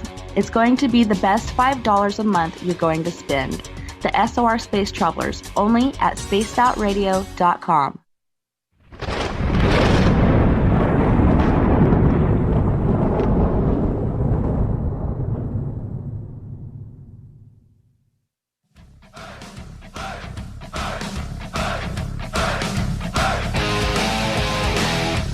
We passed the halfway point of Spaced Out Radio tonight. I am your host, Dave Scott, hanging out with all of you, kicking off the brand new weekend. Hope you have a good and safe one, but thank you so much for sharing your ears with us. Want to remind all of you that if you've missed portions of this show or others, you can always go to our YouTube channel, youtube.com/Spaced Out Radio. Just do me the favor, hit that subscribe button, and our website is spacedoutradio.com, where we have a plethora of features coming for you. The Gavinator should have the site up and running very, very soon. But for now, you can read up on Captain Shirk's SOR Newswire or listen to the show live as well. Roy Washington is our guest tonight on Spaced Out Radio. He is a lifelong paranormal experiencer. We're talking about experiences tonight on the show. He also has a very popular award-winning podcast called Quest Nation. You can find that on Spreaker as well. Roy, welcome back to the show. Thank you. Thank you very much. I'll have a blast. All right, let's get right back to the audience questions. So if you're in one of the chat rooms and you have questions, make sure you type them in capital letters, please, so we don't miss them, either in the SOR Space Travelers Club on Facebook, on Revolution Radio, or in Spreaker, or on Twitter at #SpacedOutRadio. Darren has a question here, and Darren is asking, do you feel that the paranormal field is going in the right direction? And do you think it needs a change? Or if it does need a change, what would you do to change it? Go ahead, Roy. Like I said, I'm really new to being involved in the paranormal field, so that's a question I don't think I'm not too educated to answer. But one thing I know is that I've seen a lot of shows like with ghost hunters. I mentioned them earlier about ghost hunters, where you have these groups that go in when there's activity. And they go in and they let you know that, yeah, you have something going on here, and that's pretty much the gist of it. I'm working on a series with Archbishop James Cloud. He's an exorcist. Thinking that some of these people that have activity that's harming the family, if we have someone who can go in and actually cast those type of entities out of the house, so that this family is safe from now on and have that relief. I think that's a place we need to go to now with the paranormal, with paranormal groups going in, being able to cast out, not just tell you, yeah, you do have something going on, you do have something in the basement, but if that thing is harming the family anyway, let's get it out of there. So thank you, Dan, for that question. Yeah, I would like to respond to that, too, because I have a couple of things that I always like to say, and this could easily turn into a very big rant question. And I know my listeners on Twitter especially, that they will be eye-rolling in no time if I were to do that. But a couple quick things. I really do believe that in the world of paranormal investigation, If you haven't conducted a science experiment since high school, stop saying that you are conducting scientific experimentation. You're not. Yes. Okay? You are not. Stop that right off the bat. Number 2, stop using opinion as fact. Too many paranormal teams are using opinion as fact, and they think it's going to lead to the promised land, which is a television show, and 9.9% of the time it does not. It doesn't even lead to any sort of promo or pilot project or anything like that. It just gets annoying. It really gets annoying. Also, follow through with what you're doing. If you're going into, I don't care where you paranormal investigate, okay? Go to the graveyards, go to the abandoned buildings, go to City Hall, wherever. But if you have the audacity to investigate in someone's house, all right, don't lead them on. If you're brand new to the paranormal scene, okay, don't take on residential cases where you're going into people's houses, especially if you don't know how to create the solution, because all you're doing is making a potential problem even worse, because there is no education in this field. The majority of people out there are learning from television shows. Television shows have become their university. And when they see provoking, when they see people confirming or denying whether or not a place is haunted, that's where we get into trouble. If you're not going into somebody's residence, especially if there's children that live there and you don't have any solutions on how to rid that place of spirits or how to come to some sort of compromise, don't go. Don't try and play the hero. Right. That's where it gets in trouble. And that's the way I would answer that. Cool. Yeah. Let's continue on here. There's my rant. There is my rant. I knew that one had been built up for a while. All right. What can I say? What can I say, man? What can I say? Hey, we got some new listeners in the chat room. Darren and Singer, thank you so much for tuning Spaced Out Radio in tonight. Really appreciate it.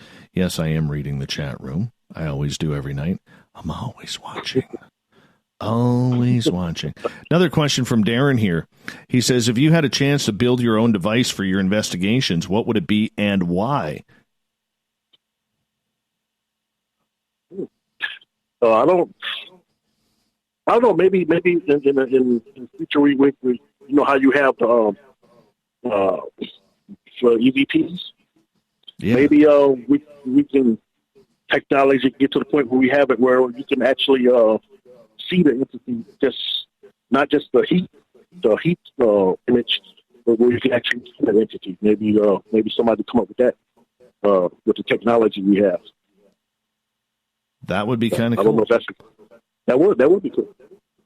That would be kind of cool. I think if I could build anything, it would have to be some sort of like infrared camera that is tied to a voice meter where you could listen to the voice, and maybe it's already out there, but I just haven't seen it, where you could listen to the voice of the spirit as it's talking, and maybe due to the infrared, you could see the spirit moving its mouth in the same words.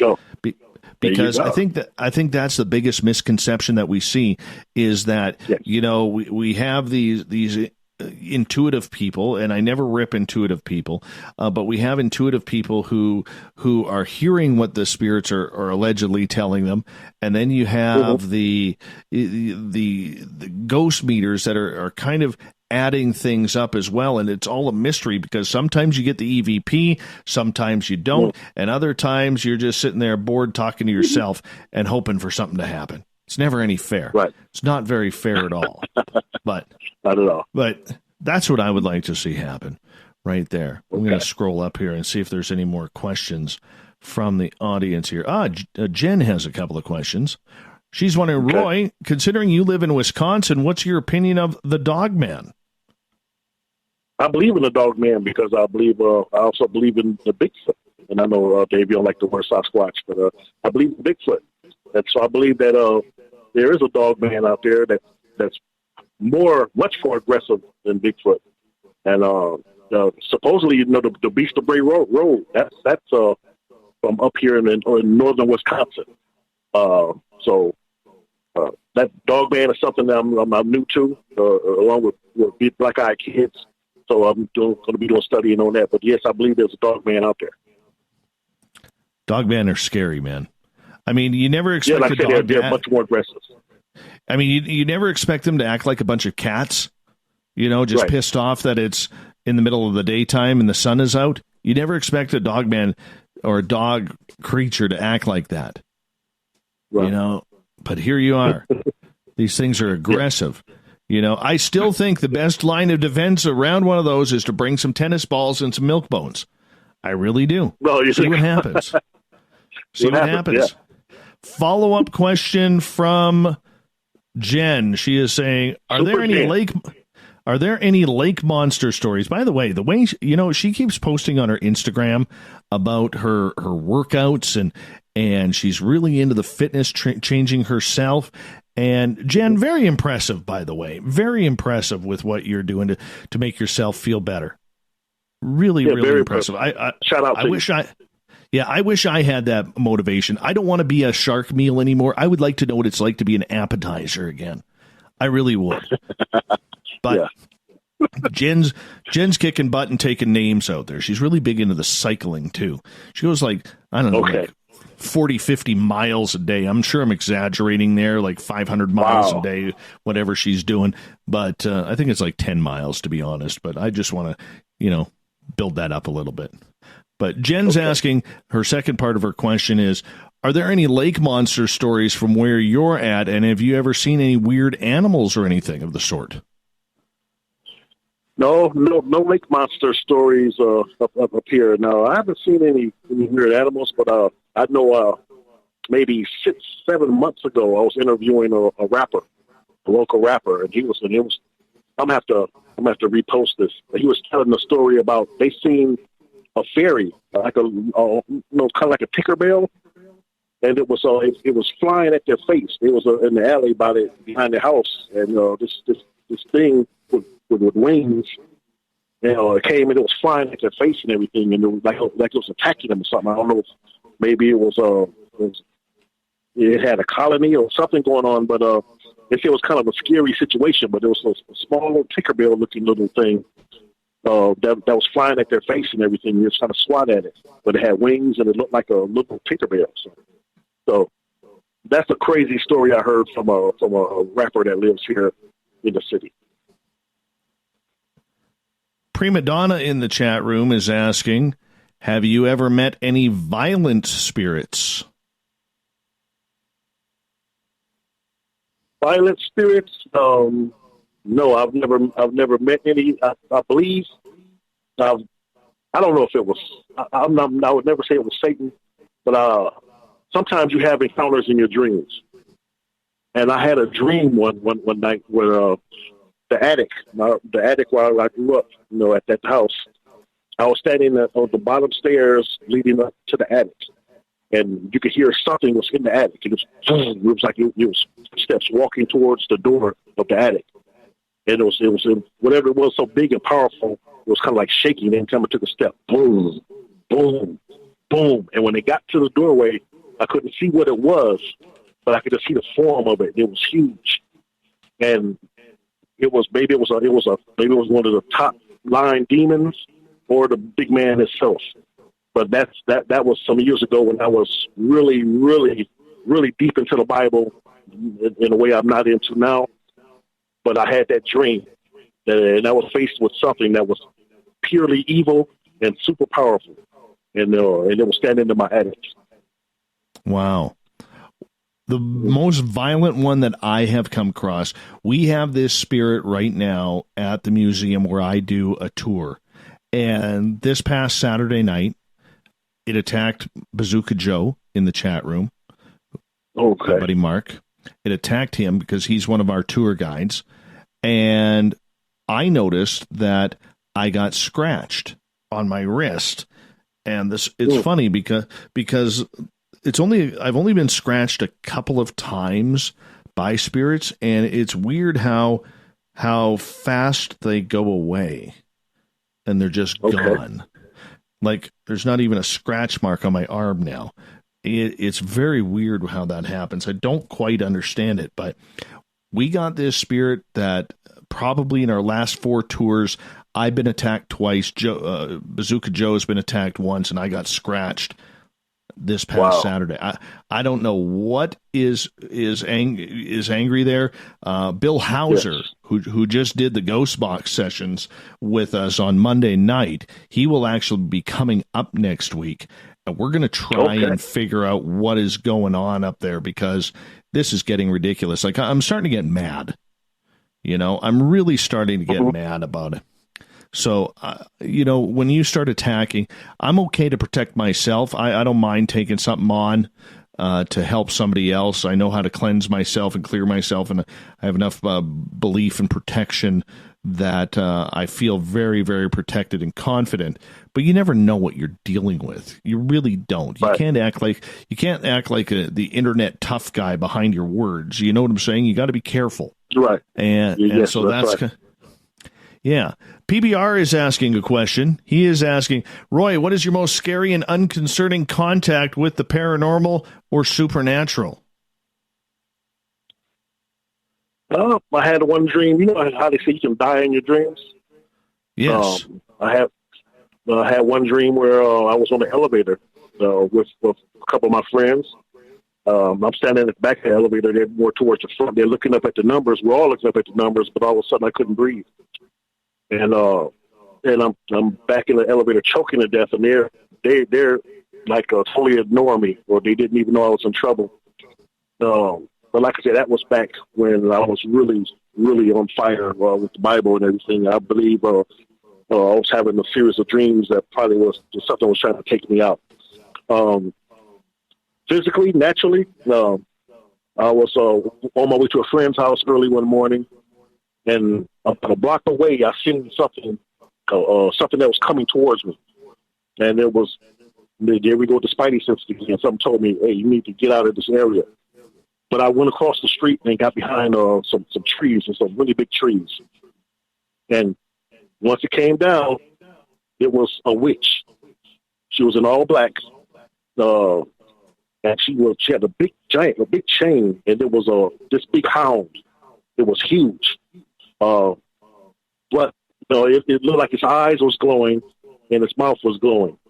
And she just kind of strolled along as if she was on skates. It never turned her head or anything, but I'm hiding behind a tree. That's probably the scariest encounter that I had with something that wasn't human. That didn't seem human to me. And once they turned and went their way, I ran up the street because where I was going was where they was coming from, the area they was coming from. I'll never forget that. That's pretty cool. That's a little bit of a wake-up call, isn't it? Yeah, most definitely. We talked about that. We have that inner feeling. I tell you, Dave Schrader, the host of Darkness Radio, now it's Beyond the Darkness. He once said that he's met people when you talk about serial killers and some of these people that are much more scarier than some of the entities that we talk about as far as in the paranormal. Because people out here are crazy. One night, me and 4 buddies on my senior year, before I went back to high school, we were walking through an alley, and this lady is walking in the alley towards us. She's probably about 6'5", 6'6". She has on this long gown, almost like a wedding gown, and it drags along behind her. She stops us, and she says, "Hey, young man, can you hold my purse for a second?" And we're like, okay. She hands one of my buddies the purse, and it's a knife on the purse with like fresh blood. She pulls up the gown, squats in front of us, and uses the restroom. And we're just trying to hold it in with, what's going on? We're trying to want to laugh and everything, but we're just trying to hold it in and everything. Once she finishes, she says, "Thank you." And he gives her the purse. We head out of the alley. We had to be going the other way. But once we get down, caught the alley and walking down the street, someone happened to turn around and she's following us. But she's on the other side of the street and she's following us, glaring at us. And it was really scary. And we say, hey, once we get this corner, we're going to turn and we're just going to just go full speed for 4 or 5 blocks and get back to our neighborhood And that's what we did. How did you finally get away from that? Because if you're being followed by some sort of sea hag, that's what it sounds like you, huh? Yeah, totally. Maybe she didn't give chase. So we're young at the time. We ran hard for like 4 or 5 blocks. Look back, nothing. So I don't know, but it was creepy that she would approach 4 young men in a dark alley at night like that, and then like she was just a strange woman. You see some strange things. Yes, I bet. We only got about 2 minutes here before we're going to go to break here at the top of the hour. Roy Washington is our guest tonight on Spaced Out Radio. Roy, when you look at the entire paranormal genre, and you're trying to get a feel for it because you're one of the people, you're trying to learn what it's all about. You're one of the newbies in this field. You haven't gone out in investigations. That's not really your priority. You just have your own experiences like the majority of people out there. They would love the answers to what is going on. I'm one of those guys too. So when you look at it, in the entire genre, do you ever sit there and wonder, why did this happen to me? Why am I having these strange experiences? Why does this phenomena seem to be attracted to me? Sometimes I think about that, but I believe, we all have calling on our lives, or maybe somewhere, like I mentioned earlier, I don't know yet, but maybe somewhere it's a calling on my life to do some work in the paranormal field. So it's up to me to recognize that and to not just jump in, but learn from people who have come before me, so that I don't make any mistakes when I get in there. And it's never going to be about me. It's going to be about the betterment of everyone else. And I think when we get to that point, then we do everyone a service. It's not a Roy Washington show. It's a show for all of us, to come up and to be better together. Like what you do. Your show blesses me every night. I look forward to it, so it's bigger than you. And whatever I do is going to be bigger than me. That sounds absolutely fantastic, my friend. Roy, I'm going to get you to hold on here because we are going to go to break at the top of the hour here. We're going to get into more paranormal experiences. We're going to talk a little bit about UFOs when we come out of the break because Roy's also had a few sightings there as well that we are going to learn about. It is Peak Woo Night on Friday night here on Spaced Out Radio. Roy Washington from Quest Nation Podcast is with us, and we're having a great time tonight. And I'll tell you, I'm having a lot of fun. This is the way Friday night should be around here. Just shooting the breeze, talking some paranormal, having some fun, good company. It's what it's all about. Yes. Even though Bigfoot Schmidt seems to be heading home for the night, leaving the studio. We'll be back with Hour 3 of Spaced Out Radio right after this.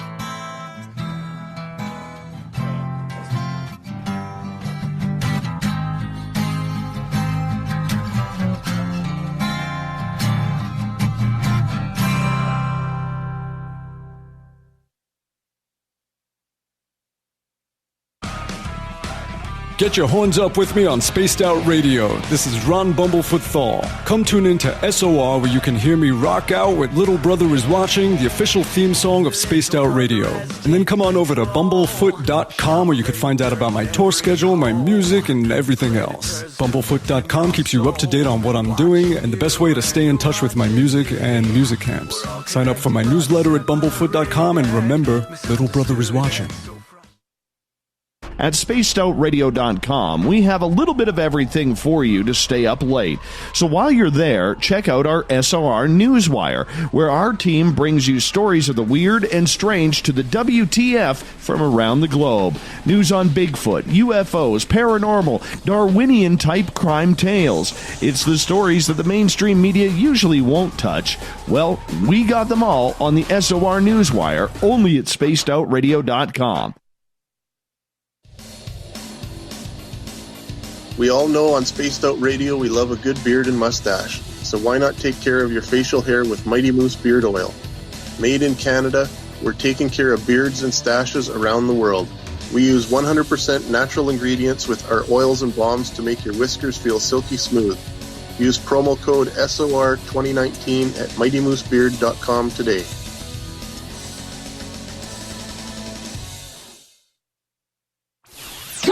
out with Spaced Out Radio, where we own the night.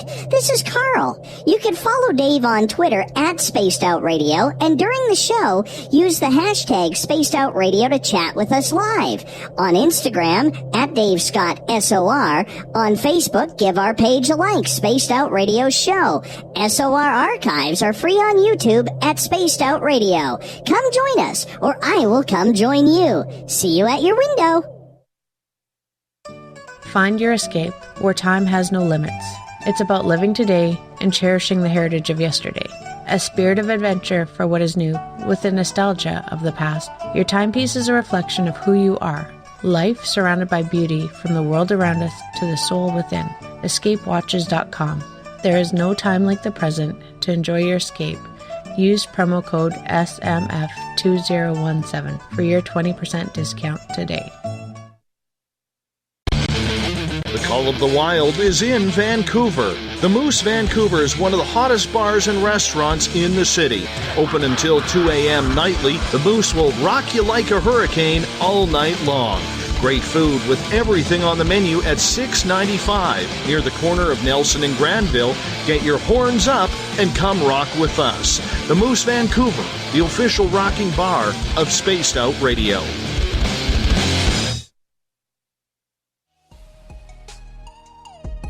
Canada's largest UFO conference is ready to roll in Toronto this September 21st and 22nd at the Alien Cosmic Expo.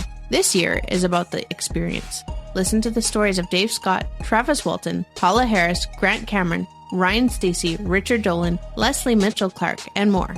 Get your tickets now at aliencosmicexpo.com.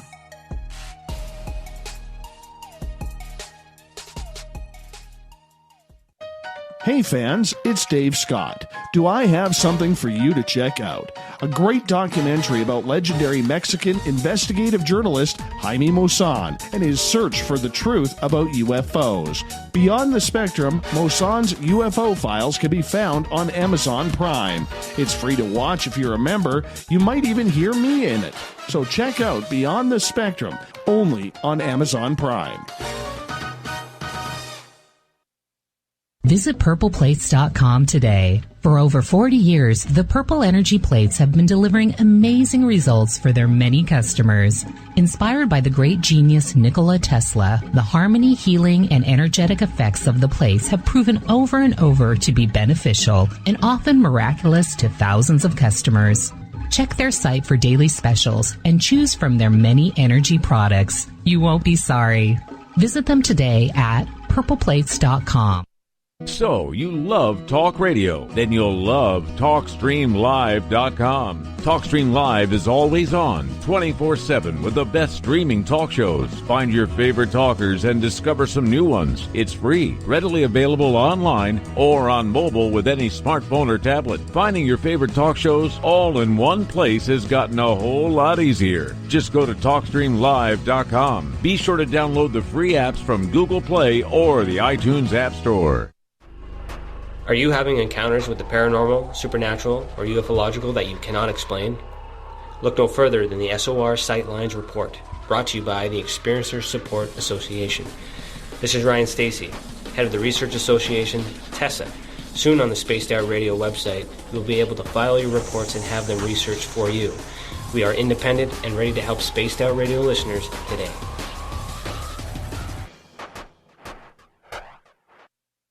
From the mile-high mountains of Colorado to all of you around the world, this is Tessa Nicole Thomas, and I invite you to stick around spacedoutradio.com for Saturday and Sunday nights where I host Spaced Out Weekend. Let me take you on a wild ride of weird and strange topics, from ghosts and ETs to remote viewing, psychic phenomena, and so much more. We get going at 9 p.m. Pacific, midnight Eastern Time on Spaced Out Weekend, where we own the night. On the first Tuesday of every month, I encourage you to come along for a journey with me, Geraldine Orozco, on The Spiritual You. Together, we will take a look at how to access the highest expression of yourself and change your life. Consciousness, ET contact, health, and wellness, we can talk about it all. So come along for a spiritual ride with me, Geraldine Orozco, on The Spiritual You, only on Spaced Out Radio. The freedom to post what you want, when you want. That's the social media freedom you need. Social Media Freedom is the free app in your app store. No need to worry about going to jail or being shadow banned any longer. It's the freedom to say what you feel. The freedom to know Big Brother isn't watching. It's the way social media is supposed to be. Social Media Freedom. It's time to set yourself free. Download from your app store today. We are getting ready to relaunch the SOR Space Travelers Club at spacedoutradio.com. For $5 a month, you can join us for a plethora of features found nowhere else. Hang out in a private chat room during the show and after party. You can check out some exclusive content and a store specifically for you, as well as a private listener forum where you can post your thoughts, stories, and pictures. The SOR Space Travelers Club, coming soon to spacedoutradio.com. Come get spooked at the 4th Annual Forest Moon Paracon in Cedar-Woolley, Washington, Saturday, September 28th. UFOs, ghosts, aliens, Bigfoot. Speakers include Mike Morin and Jason Jordan, R. Keith Andrews, and Dave Scott from Spaced Out Radio, and so much more. There will be workshops and a VIP roundtable. Get early bird tickets now at fmparacon.com.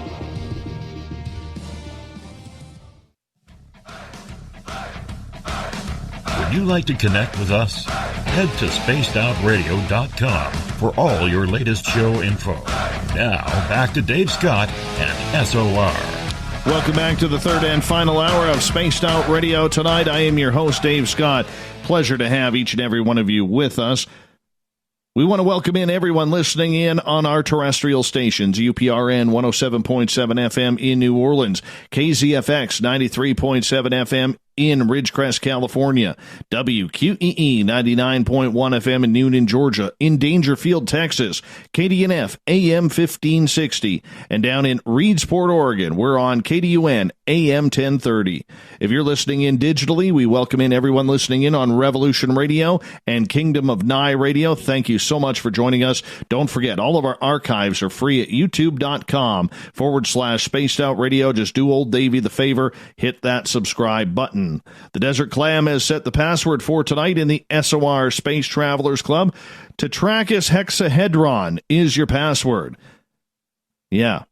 Whatever the hell that means. Tetrachus hexahedron is your password. Make sure you use it wisely, Space Travelers, as the Clam sets a password each and every night right here on Spaced Out Radio. Our website is spacedoutradio.com, where you can read up on Captain Shirk's SOR Newswire. Listen to the show live. Soon, the Gavinator will have new features coming up for you to check on out, so check in often.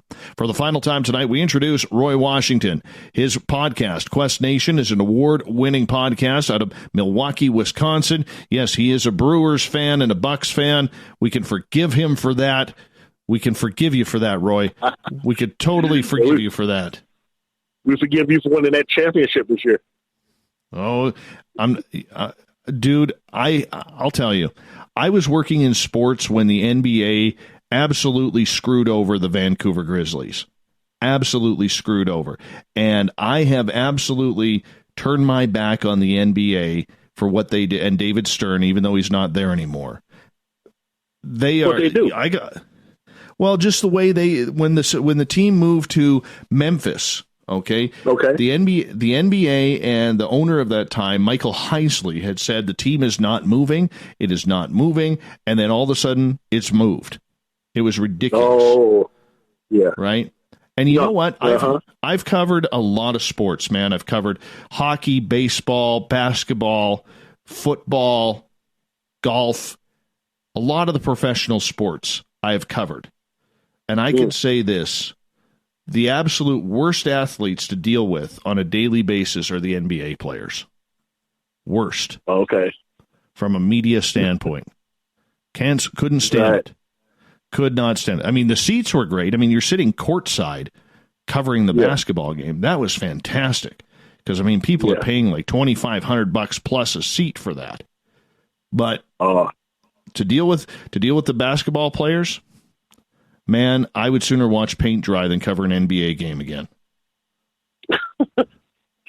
Yeah, well, I was a big Country Reeves guy, so I liked him when he was with the Vancouver. Big Country was my guy. Remember him? Oh, everybody in Vancouver remembers that $65 million contract. Yeah, because Big Country, Bryant Reeves, yeah. And then, of course, I'm a Packers fan. Can't leave the Packers out. Well, I'm a Canadian Football League guy. I'm a Canadian Football League guy. Yeah, we only need 3 downs up here to get 10 yards. None of that 4 down stuff. Okay. Yeah, if Favre was playing there, he'd get his way. Yeah, that's the best. It's my favorite all time. Well, if I were to choose my favorite football player of all time, goodness. Whew. That's hard. That's really, really hard. I got to admit, I'm a Tom Brady fan. I'm a complete Tom Brady fan.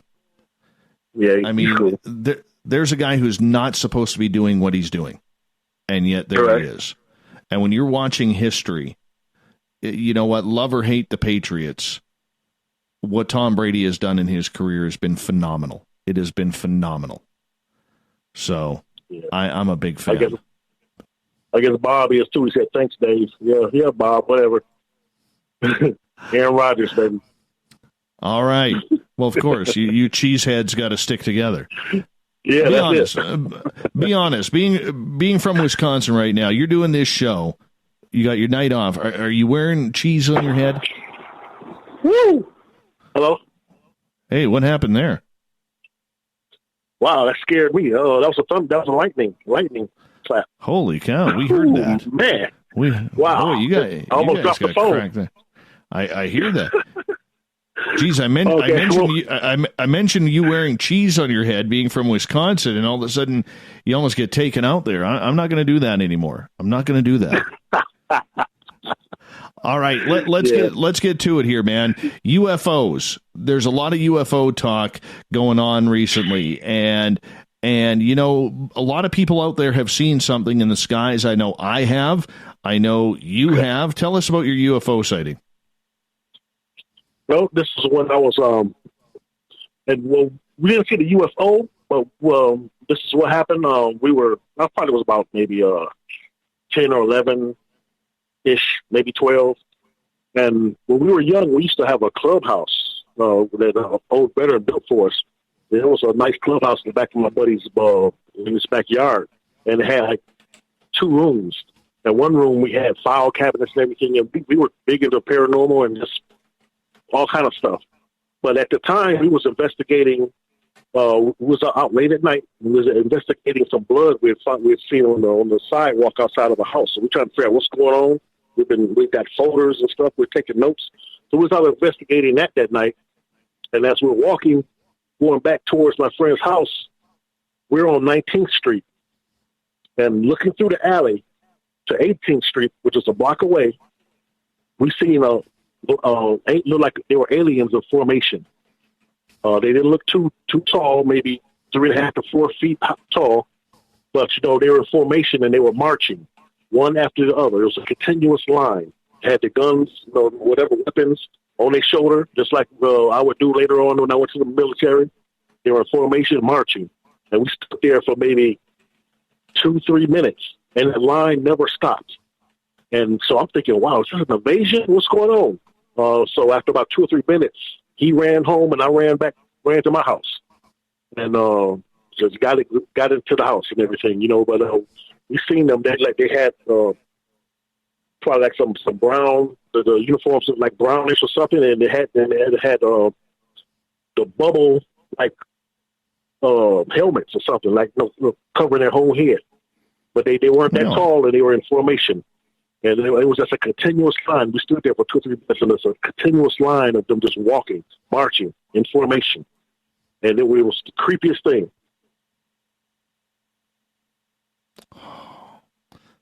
How tall were they?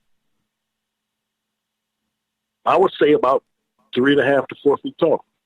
But like I said, I was a kid then. I was smaller, and I'm standing a block distance away, looking through an alley. But they weren't big or anything. How many were there?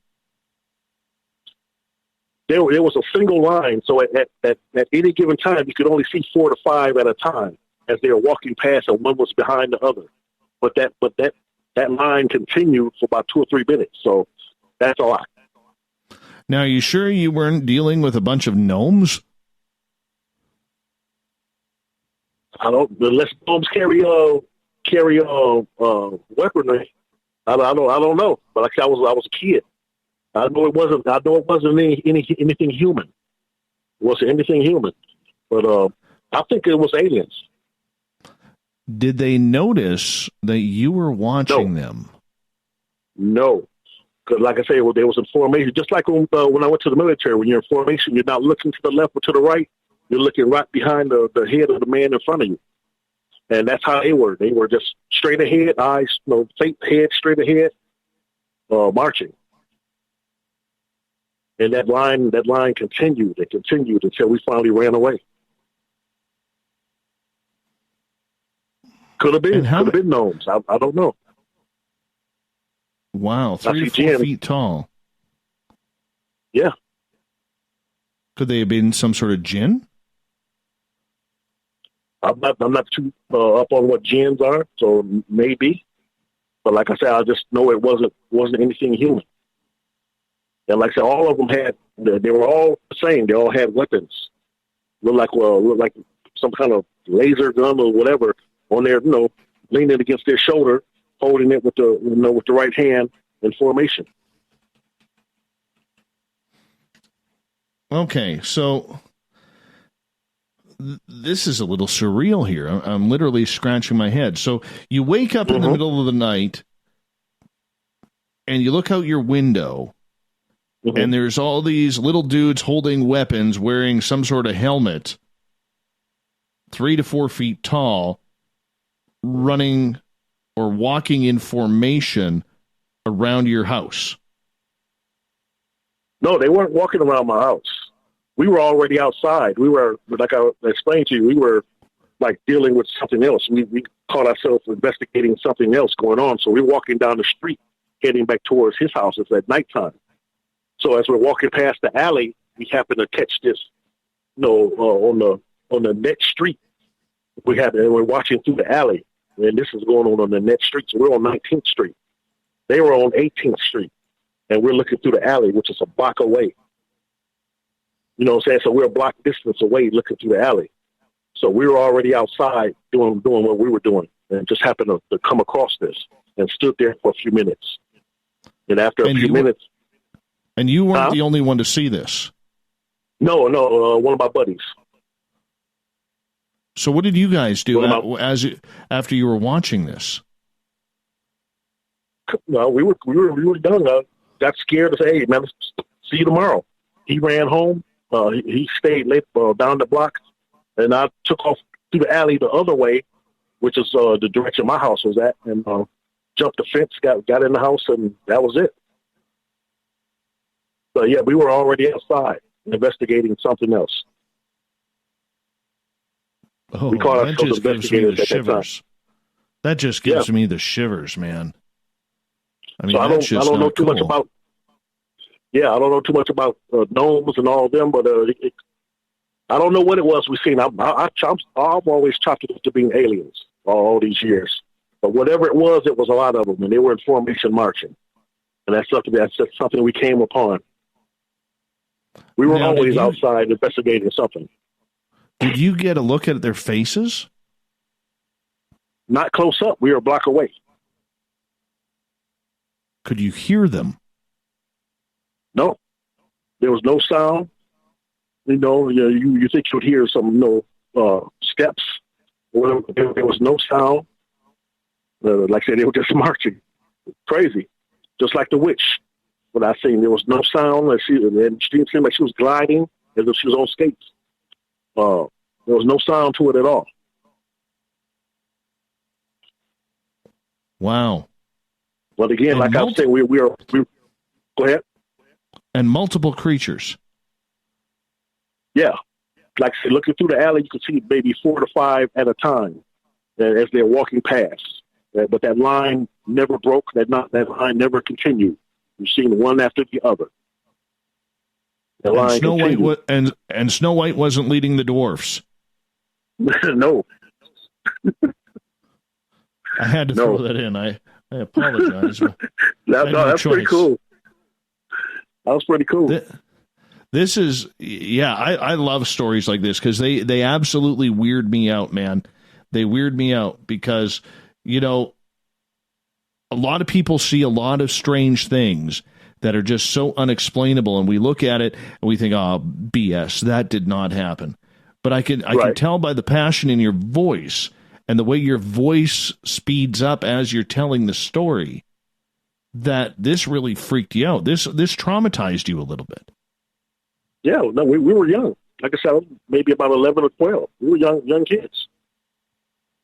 You know, so I don't know what's going on. Is there going to be an invasion? Why is all these? Like I said, we stood there for a couple of minutes, and that line never broke. So I mean, look like they got weapons on their shoulder. What's going on? Are we about to be invaded? You know, so yeah, I'll never forget that one. Did you see any craft in the sky? No, didn't see any craft. And I really didn't look up because they had our total attention, or at least mine. Who knows? Maybe if we looked up, maybe we would have seen something up there. But if there was something up there, it wasn't close. Maybe if something was up far up or something like that, but it wasn't close. But our attention was on what was on the ground with us. And like, even though it was like a block away, there was so many of them. It's like, wow, where are they going? Or what's going on? And there was, we ran off. I'm just shaking my head here because I mean, I've seen aliens. I make no bones about that. I have seen aliens, but I've never seen multiple aliens like that. Yeah. Yeah, that's just scary. That same friend seen an alien, but he was by himself. That was a pretty scary situation. We're out one night in front of my house. It's like 57 of us, so maybe about 11 o'clock at night. And he comes running around the corner. I guess he was on his way over to my house and walked through the alley behind my house. And he seen what he said was an alien sitting on a rack of garbage cans. Back in the day, we had the tin garbage cans. We didn't have the plastic ones we have today, these big ones with the little tin aluminum garbage cans. And my neighbor had maybe 4 or 5 of them in a row, sitting on some kind of thing. And this thing, according to my friend, was sitting on there, smoking something with his legs crossed and had webbed feet. And features was kind of like the black lagoon creature. So he come running around the corner, sweating and just irate, and kind of told us about it. We all took off, went back around there, but whatever it was gone. So knowing him, that's one of the things where you just have to use your judgment. Knowing him, I know he wouldn't make anything up like that. He seen something. Now, whether it was, maybe it was somebody in a costume or whatever, I don't know, but he seen something that night that got him all worked up.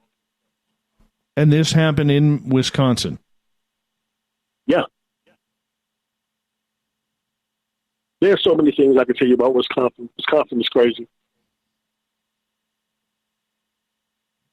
That particular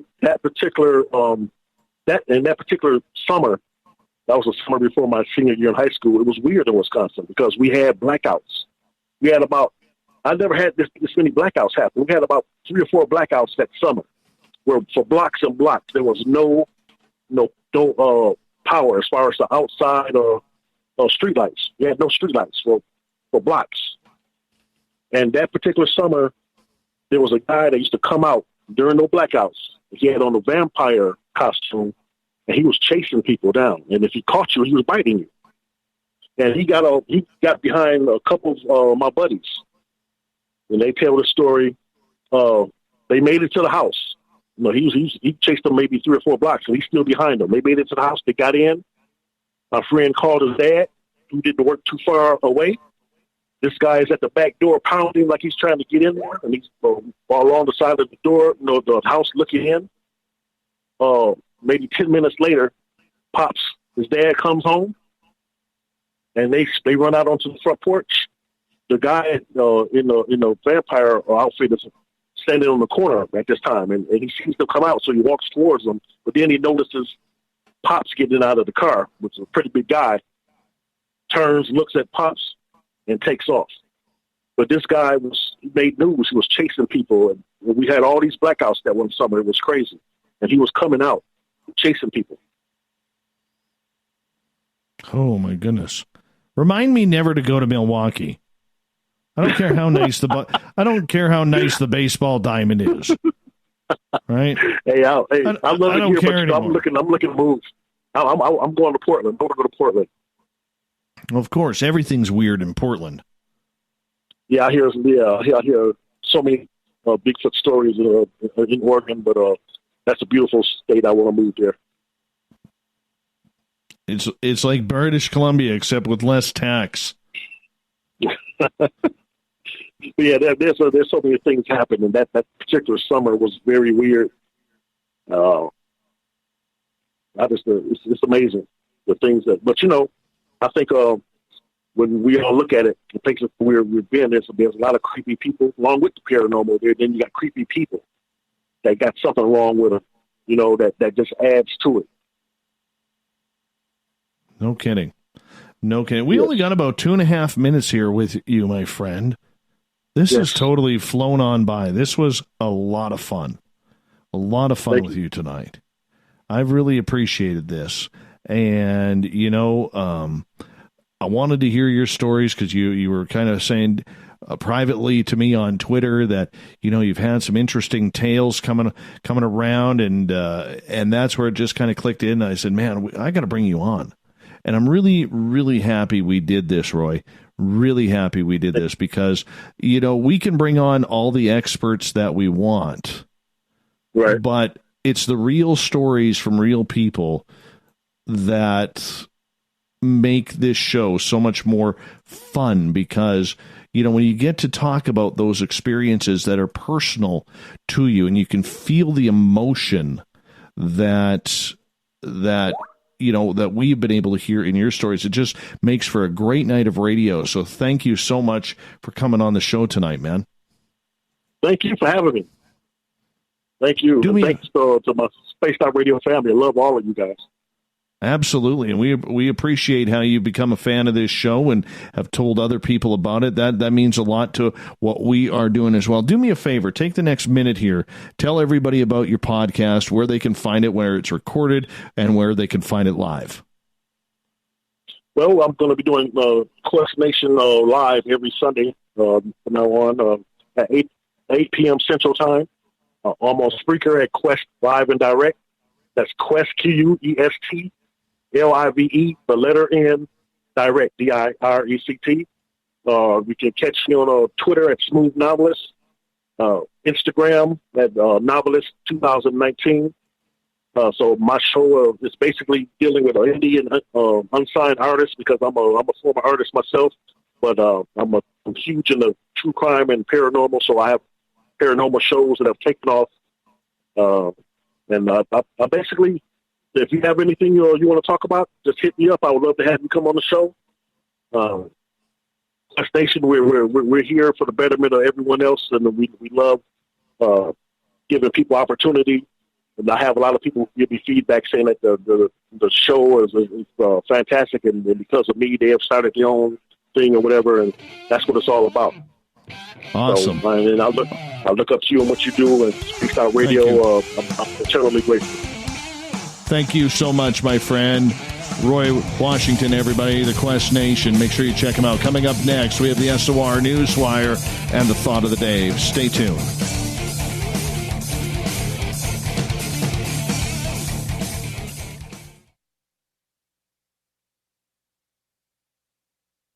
Coming soon to our website, spacedoutradio.com, is the SOR Space Travelers Club. For just $5 a month, you can get into a private area on our site where you can hang with other listeners in our chat room, post in our forum, and check out a bunch of exclusive content and store that won't be found anywhere else, including a nightly after-show party with Dave.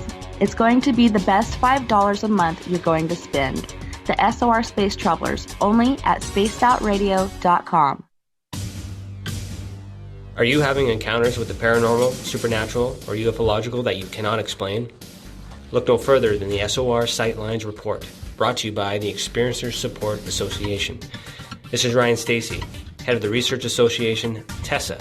Soon on the Spaced Out Radio website, you will be able to file your reports and have them researched for you. We are independent and ready to help Spaced Out Radio listeners today. Hello, this is your guitar man, Ron Bumblefoot THAL, and I have to tell you, I love the response I get for Little Brother is Watching from Spaced Out Radio fans. It's amazing how music can inspire and make people think deeper about what's going on in the supernatural world. You can head over to my website, bumblefoot.com, to check out my music, my guitar workshops, my touring, even check out some of the hot sauces that I'm working on. And make sure you keep on listening, because with Spaced Out Radio, you know Little Brother is watching. Hey, Spaced Out Radio listeners, it's Dave Scott. I want you to check out a great documentary I'm involved in called Beyond the Spectrum, Mosson's UFO Files. Directed by Darcy Weir, the film follows Jaime Mosson's journey for mainstream journalistic truth in ufology in Mexico. Beyond the Spectrum can be found on Amazon Prime. If you're a member, watch it free. It's worth the watch.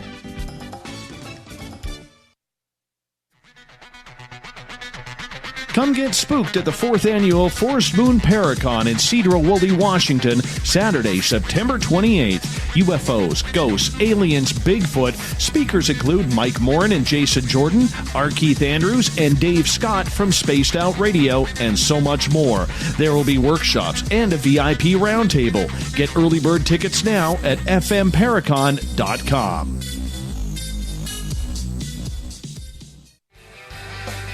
From the heartlands of Canada to beards around the world, we know how to take care of you.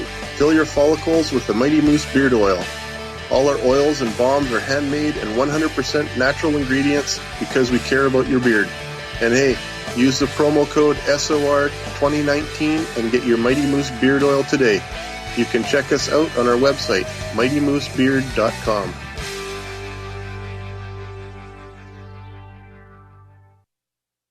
Heading to Vancouver and looking for a night on the town? The Moose Vancouver is the bar that never stops rocking until 2 a.m. every night. The Moose has great food with everything on the menu from $6.95 to $8.95. Fantastic, vibrant staff and rock and roll that will bring you back to when the music was real, the hair was long, and the guitars were rocking. Get your party on at the Moose Vancouver, the official party bar of Spaced Out Radio.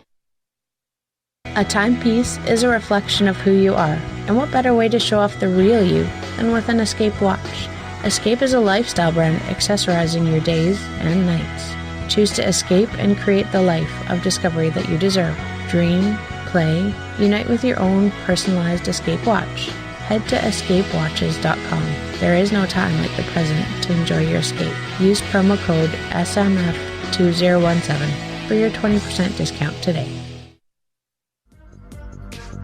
Coming up this September 21st and 22nd, all UFO eyes will be focused on Toronto for the 4th Annual Alien Cosmic Expo. Come listen to some of the biggest names and experiencers in ufology. Travis Walton, Paul Hellyer, Richard Dolan, Paula Harris, Grant Cameron, Randy Kramer, and Spaced Out Radio's own Dave Scott. Tickets are on sale now at aliencosmicexpo.com.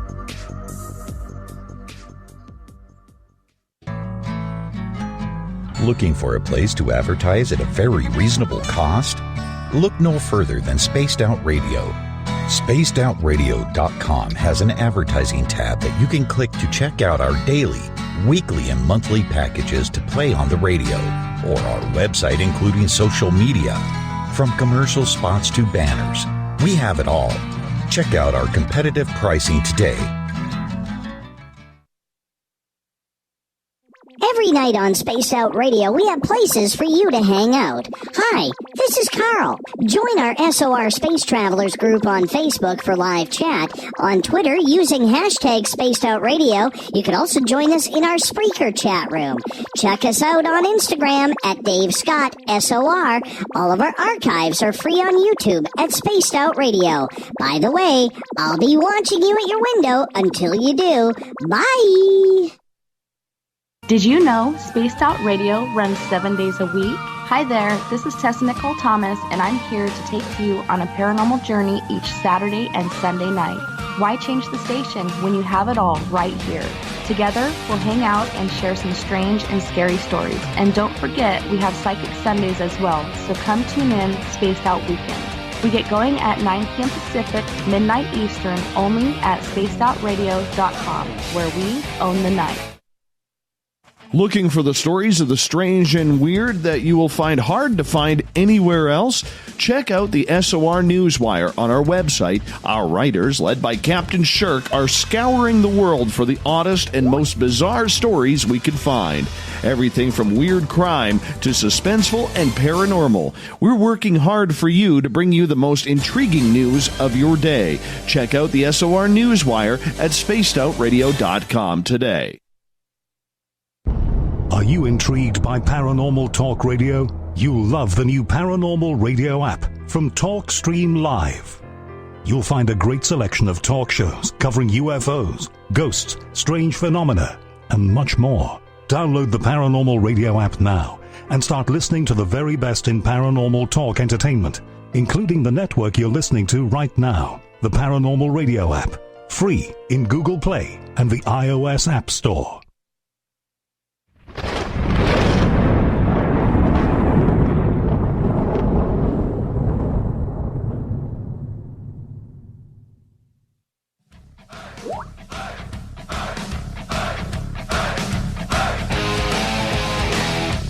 We've rounded third. We're heading for home tonight on Spaced Out Radio. Hope you had a great day and night enjoying the show, especially from Australia. Hi, Aussie Rob. How's tomorrow looking? Hi, Aussie Andy. How's tomorrow looking? Always got to know this stuff. Hey, want to remind all of you that you can listen to our archives for free at youtube.com/spaced out radio. Just do me the favor, hit that subscribe button. You can go to our website, spacedoutradio.com, read up on Captain Shirk's SOR Newswire. You can also listen to the show live. Soon, the Gavinator will have brand new features for you coming up very, very soon, probably this coming week. Let's get to the weird, the wacky, the WTF, the SOR Newswire.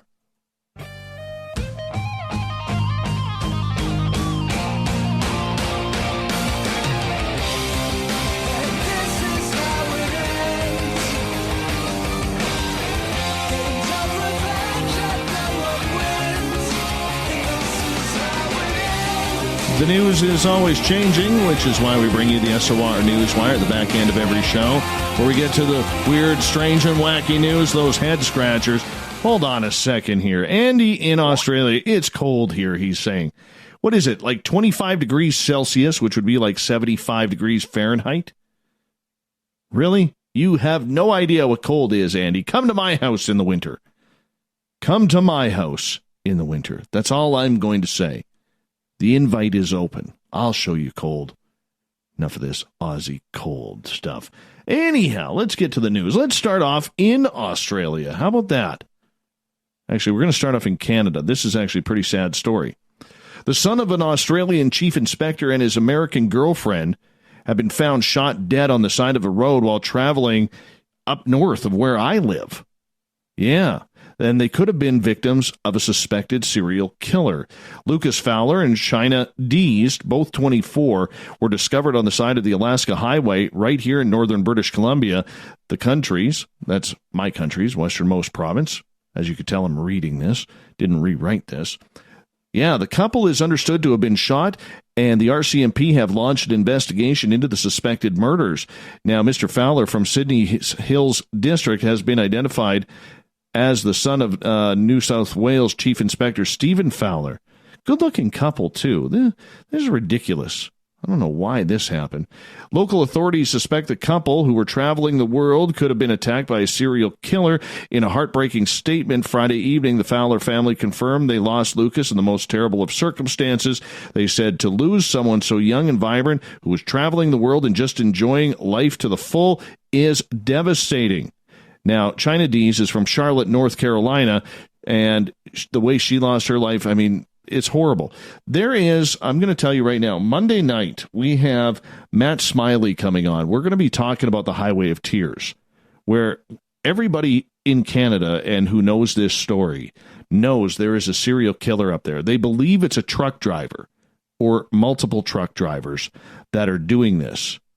But here's the thing. Police are asking anyone who traveled the stretch of highway between Sunday afternoon and Monday morning before 8 a.m. to make contact. A blue minivan with Alberta number license plates was found at the scene, and police would like to speak with the drivers who saw the vehicle or who may have had dash cam footage. It is not clear yet why the couple were attacked. Scary times. Scary times. Yeah, this Highway of Tears literally starts in my community and works its way north. Don't like this stuff. Let's get to some better news. All right. 4 dogs took their first steps towards being American citizens yesterday after a Las Vegas rescue saved them from a meat farmer in South Korea. They came from a life of torture and pain, but still have nothing but love to give. Daniel Roth with Retriever Rescue of Las Vegas wants to make sure they spend the rest of their days feeling safe and at peace. I know their families are going to love them so much. I just know, said Roth. It was tough to see behind their caring eyes and wagging tails, but these animals have seen the worst of the world. Yes, they were literally tortured since puppies. They'll just turn around and love you. You can beat them and torture them, and they are not going to bite. However, as these animals settle into their new lives, Roth still holds a spot in her soul for all the other animals that are suffering over there. It makes it hard knowing we are going to celebrate these 4 and still knowing again that there are so many sitting there waiting for their freedom flight. Yes. I just don't look at dogs and say, I want to eat that. I'm a dog lover. Okay, and I realize that it's a different part of the world, and everybody has their own different diets and delicacies and everything like that, but it's a dog. It's a dog. It's man's best friend, woman's best friend, family's best friend, children's best friend. You know, like we were talking yesterday, man, we get ripped off. You know, you get a good dog. Like, I got 3 beautiful dogs. Love my dogs. And it sucks that dogs have such a short lifespan. You know what I'm saying? It sucks. They're way too kind to us. Way too loving. But I don't know what it is with Eastern Asia there, where they look at a dog and they say, oh, that looks tasty. That looks good. Just doesn't make sense. I don't get that. All right. I'm not trying to sound chauvinistic here. All right, not chauvinistic at all. But seriously, what is the world coming to? What is the world coming to? You know, what happened in the days of being able to open a door for a person or and I know I'm going to sound sexist here, being manly and showing some courtesy towards other people and the opposite sex. So here's a real bizarre video if you've seen this. Okay, it's going viral. This dude who's in a suit is being piggybacked by a woman through water gushing into Short Hills, New Jersey's train station during Wednesday night's downpour. Video producer Ashley Moss told reporters she was walking through the station when she saw the man at the bottom of some steps, seemingly frozen in place by the cascading water and rising tide in front of him. In the video, what happened next, an unidentified woman then pops out of the tunnel. Man jumps on her back, getting her a water rescue piggyback ride. Yeah, so Moss says, the man in this video ran off the train with me. They were commuting from Manhattan to Jersey. She goes, I took out my phone to get a video of the water pouring down the steps. I didn't know the woman was there until the moment in this video happened. That was probably the best part of it all. This random lady coming out of the tunnel and transporting him that way. Like, dude, it's water. Yes, you have an expensive suit on. How about you be the man and you give the lady a hand? Not saying she was a damsel in distress. Not saying that. But show some courtesy and respect here. You're in a suit. I don't care if you're wearing $1,000 Bruno Mollies like OJ. You help the lady out. You make sure she's not getting wet because that's the way it's done. Okay? Now, that in today's society, that might be all politically incorrect. But step up to the plate. God gave you Franks and beans for a reason. Use them. Get upset about stuff like that. Okay, weird story. We're going to the UK now. Weird story here. A 4-year-old child claims he is the reincarnation of Princess Diana and recalled chillingly accurate details about her life. Yeah. His 45-year-old dad recounted the bizarre tale in a column in Stellar magazine, which is described as the weirdest thing he's ever written. He starts off by saying his son first started talking about Diana when he was age 2, with the tot pointing to a picture of her and saying, "Look, it's me when I was a princess." Billy, at age 2 at this time, pointed out and said these words. Then, despite him not having been taught anything about the royals, Billy's strange comments took an even spookier turn as he spoke about Diana's close family. He would tell them family about having a brother named John. Diana's brother John died before she was born, and would mention his 2 boys, Princes William and Harry. Yeah. He started to refer to his 2 boys when asked what boys are then 3-year-old, as his father David says, would say his sons. Okay, strange, but sure. But if that weren't enough, the young boy would accurately describe what Balmoral, the Queen's Christmas residence, looked like without ever having seen it for himself. To our Scottish friends, he claimed he was Princess Diana. He used to go to a castle in that kilted wonderland. He described the castle as having unicorns on it and was called Balmoral from a 3-year-old. Yeah. The unicorn is the national animal of Scotland, and there are unicorns on the walls. How does he know this? The boy's most recent comments, and perhaps the most jaw-dropping of all, though, as he appears to recall Diana's car crash death in Paris in 1997. Lisa showed him another photo of Diana, David said, with his mother. Billy said, "There's me as a princess, then one day the sirens came, and I wasn't a princess anymore." Concluding his column, David questioned, will Billy grow up never remembering this? Could he actually be the reincarnation essence of the people's princess? We do not know. I had a friend of mine, very close friend of mine, whose daughter, who's now 20, since the time she was 2, very similar, used to talk about being on the Titanic and actually gave her mother a name. And when her mother researched that name, that person was on the Titanic. And to this day, the young lady is completely addicted to the Titanic. It's the weirdest thing. I think there's something to that. I believe that story. All right, let's head to Louisville, Kentucky, where more than 100 pigs have died in a wreck along a highway in that state. Yeah, a semi-trailer carrying nearly 180 pigs overturned Wednesday on Interstate 65 near Louisville, spilling the creatures and shutting down the roadway. Louisville police spokesperson Matthew Sanders says 110 of the pigs were killed or euthanized due to sustained injuries. The crash's cause is under investigation. The driver didn't suffer any injuries considered to be life-threatening. JBS USA spokesperson Cameron Brewitt says the pigs weren't owned by the company. Sanders says the truck is believed to have been headed to a processing plant. That's terrible. That's terrible. No word. We still got some bacon out of that. Oh, yeah.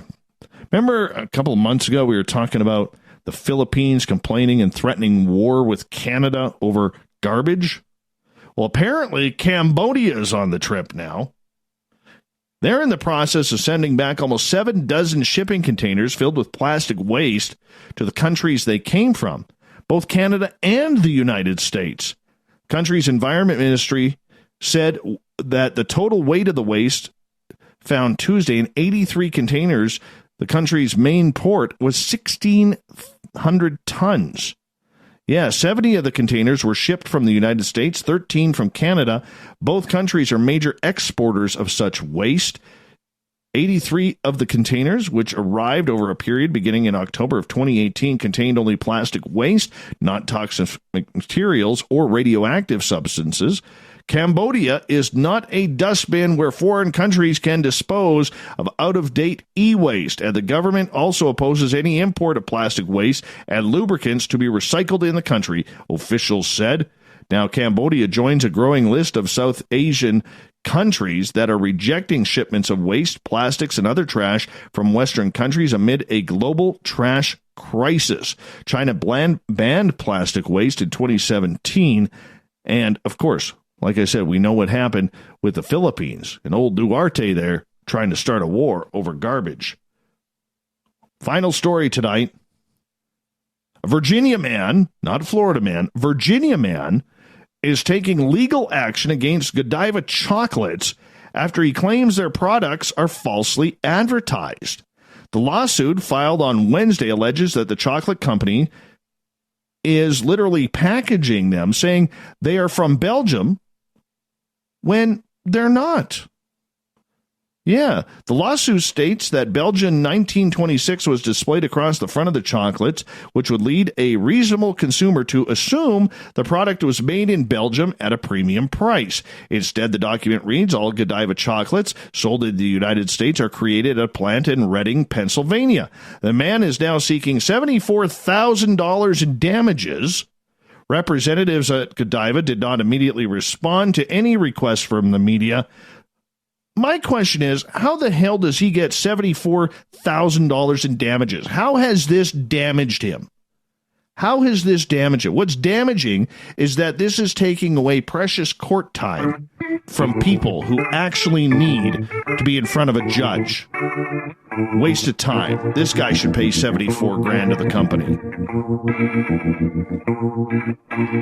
Thought of the Dave happens every night at this time, where we ask a question on our Facebook and Twitter pages, then read your responses on the air because we love the audience participation around here. Today's Thought of the Dave is as follows. If you could do anything this weekend involving the paranormal, what would it be? Start off with Joe's, Maine.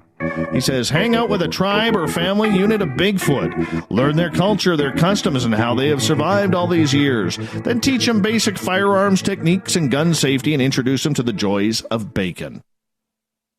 Terry, go explore the Banff Springs Hotel again. Fantastic energy there. Francesca wants to take part in a seance because she's feeling energetic. Jim Mallard wants to storm Area 51. Well, you're only 2 months and 1 day early there, Jimbo. Gabe, shifting to a perfect reality where my life and America are sane again. Double Bobby, go out of body and have a sighting tour of those beaches on Ibiza. Jeff Webster, I want to investigate, man. Well, you're doing that right now, Jeff, as I speak. You can't hear me right now because you're down in Merritt, British Columbia, investigating. John wants to go to the Ancient Ram Inn. William Pullen. Yeah, you've heard his voice. Head back to Roswell for a working vacation and get more research done. Kelly wants to win the lottery with the law of attraction. Rob Shelsky, who's going to be a guest here next week. Astral project out of here to someplace better. Kelly, looking for both Mel's holes. That didn't come out right. I came here. I could hear Captain Shirk in my head now saying, what? What? What? That's what Captain Shirk says a lot. Well, she types it out. What? Yeah. Well, Rich Giordano, little Richie G. See what death is like close up and personal. Maybe if it's nice enough, stay there forever. That's my dream paranormal lockdown. Kim, sit under a clear night sky and call down a beautiful UFO to beam me up and go for a ride. Tim, study the effect of air conditioning on my body. Bruce Faba. Name change for anger management to AC management. Teresa, visit the abandoned Tarrant County building at the state hospital I work at. It's strictly off limits. Security guard office still gets calls from the old phone number that the building had. Sandra, I want to learn to drive that UFO. Kevin, get on board a craft and fly to the moon for a leisurely day of sightseeing, a nice picnic, and some goofing around. Then stick around after sunset, letting our eyes adjust to the darkness so we could see the stars without the twinkles. Renee, ask the aliens to make it stop raining. Uncle Dale's power stash. So many cool ideas here. I might try to remote view Area 51 and see if the psychic spies block me out. Becky, I would spend another night at the Whispers estate with Sandra and Van. Never a dull moment in the house when the walls talk. Nicholas, Bigfoot helps me put the roof on my cabin. Erica Lukes, I'd go camping at one of my favorite hotspots. Gail, what? I would do the same thing I do every day and night to any paranormal manifestation. Go away. Stay away. Leave me the heck alone because I am Captain Shirk. Nikki gets the final word.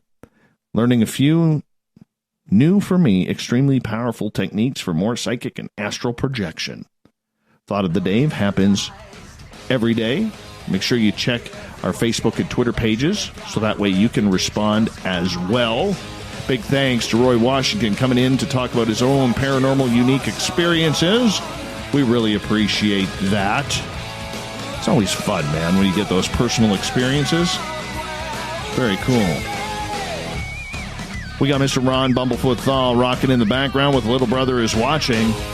Bumblefoot is the official music of Spaced Out Radio, rocking us in and out of every single show. Get your horns up for the guitar god himself.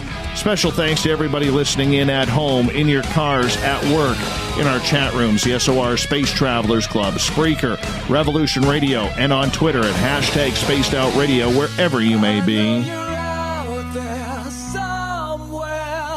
Remember, this show is copyright by Spaced Out Radio and SOR Media Ventures Limited. Thank you for making it a special week. Thanks for sharing your evenings with us, because together, my friends,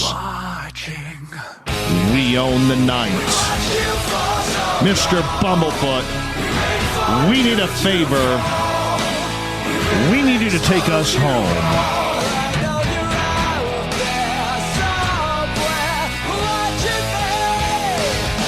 Have a great weekend, everybody. Good night.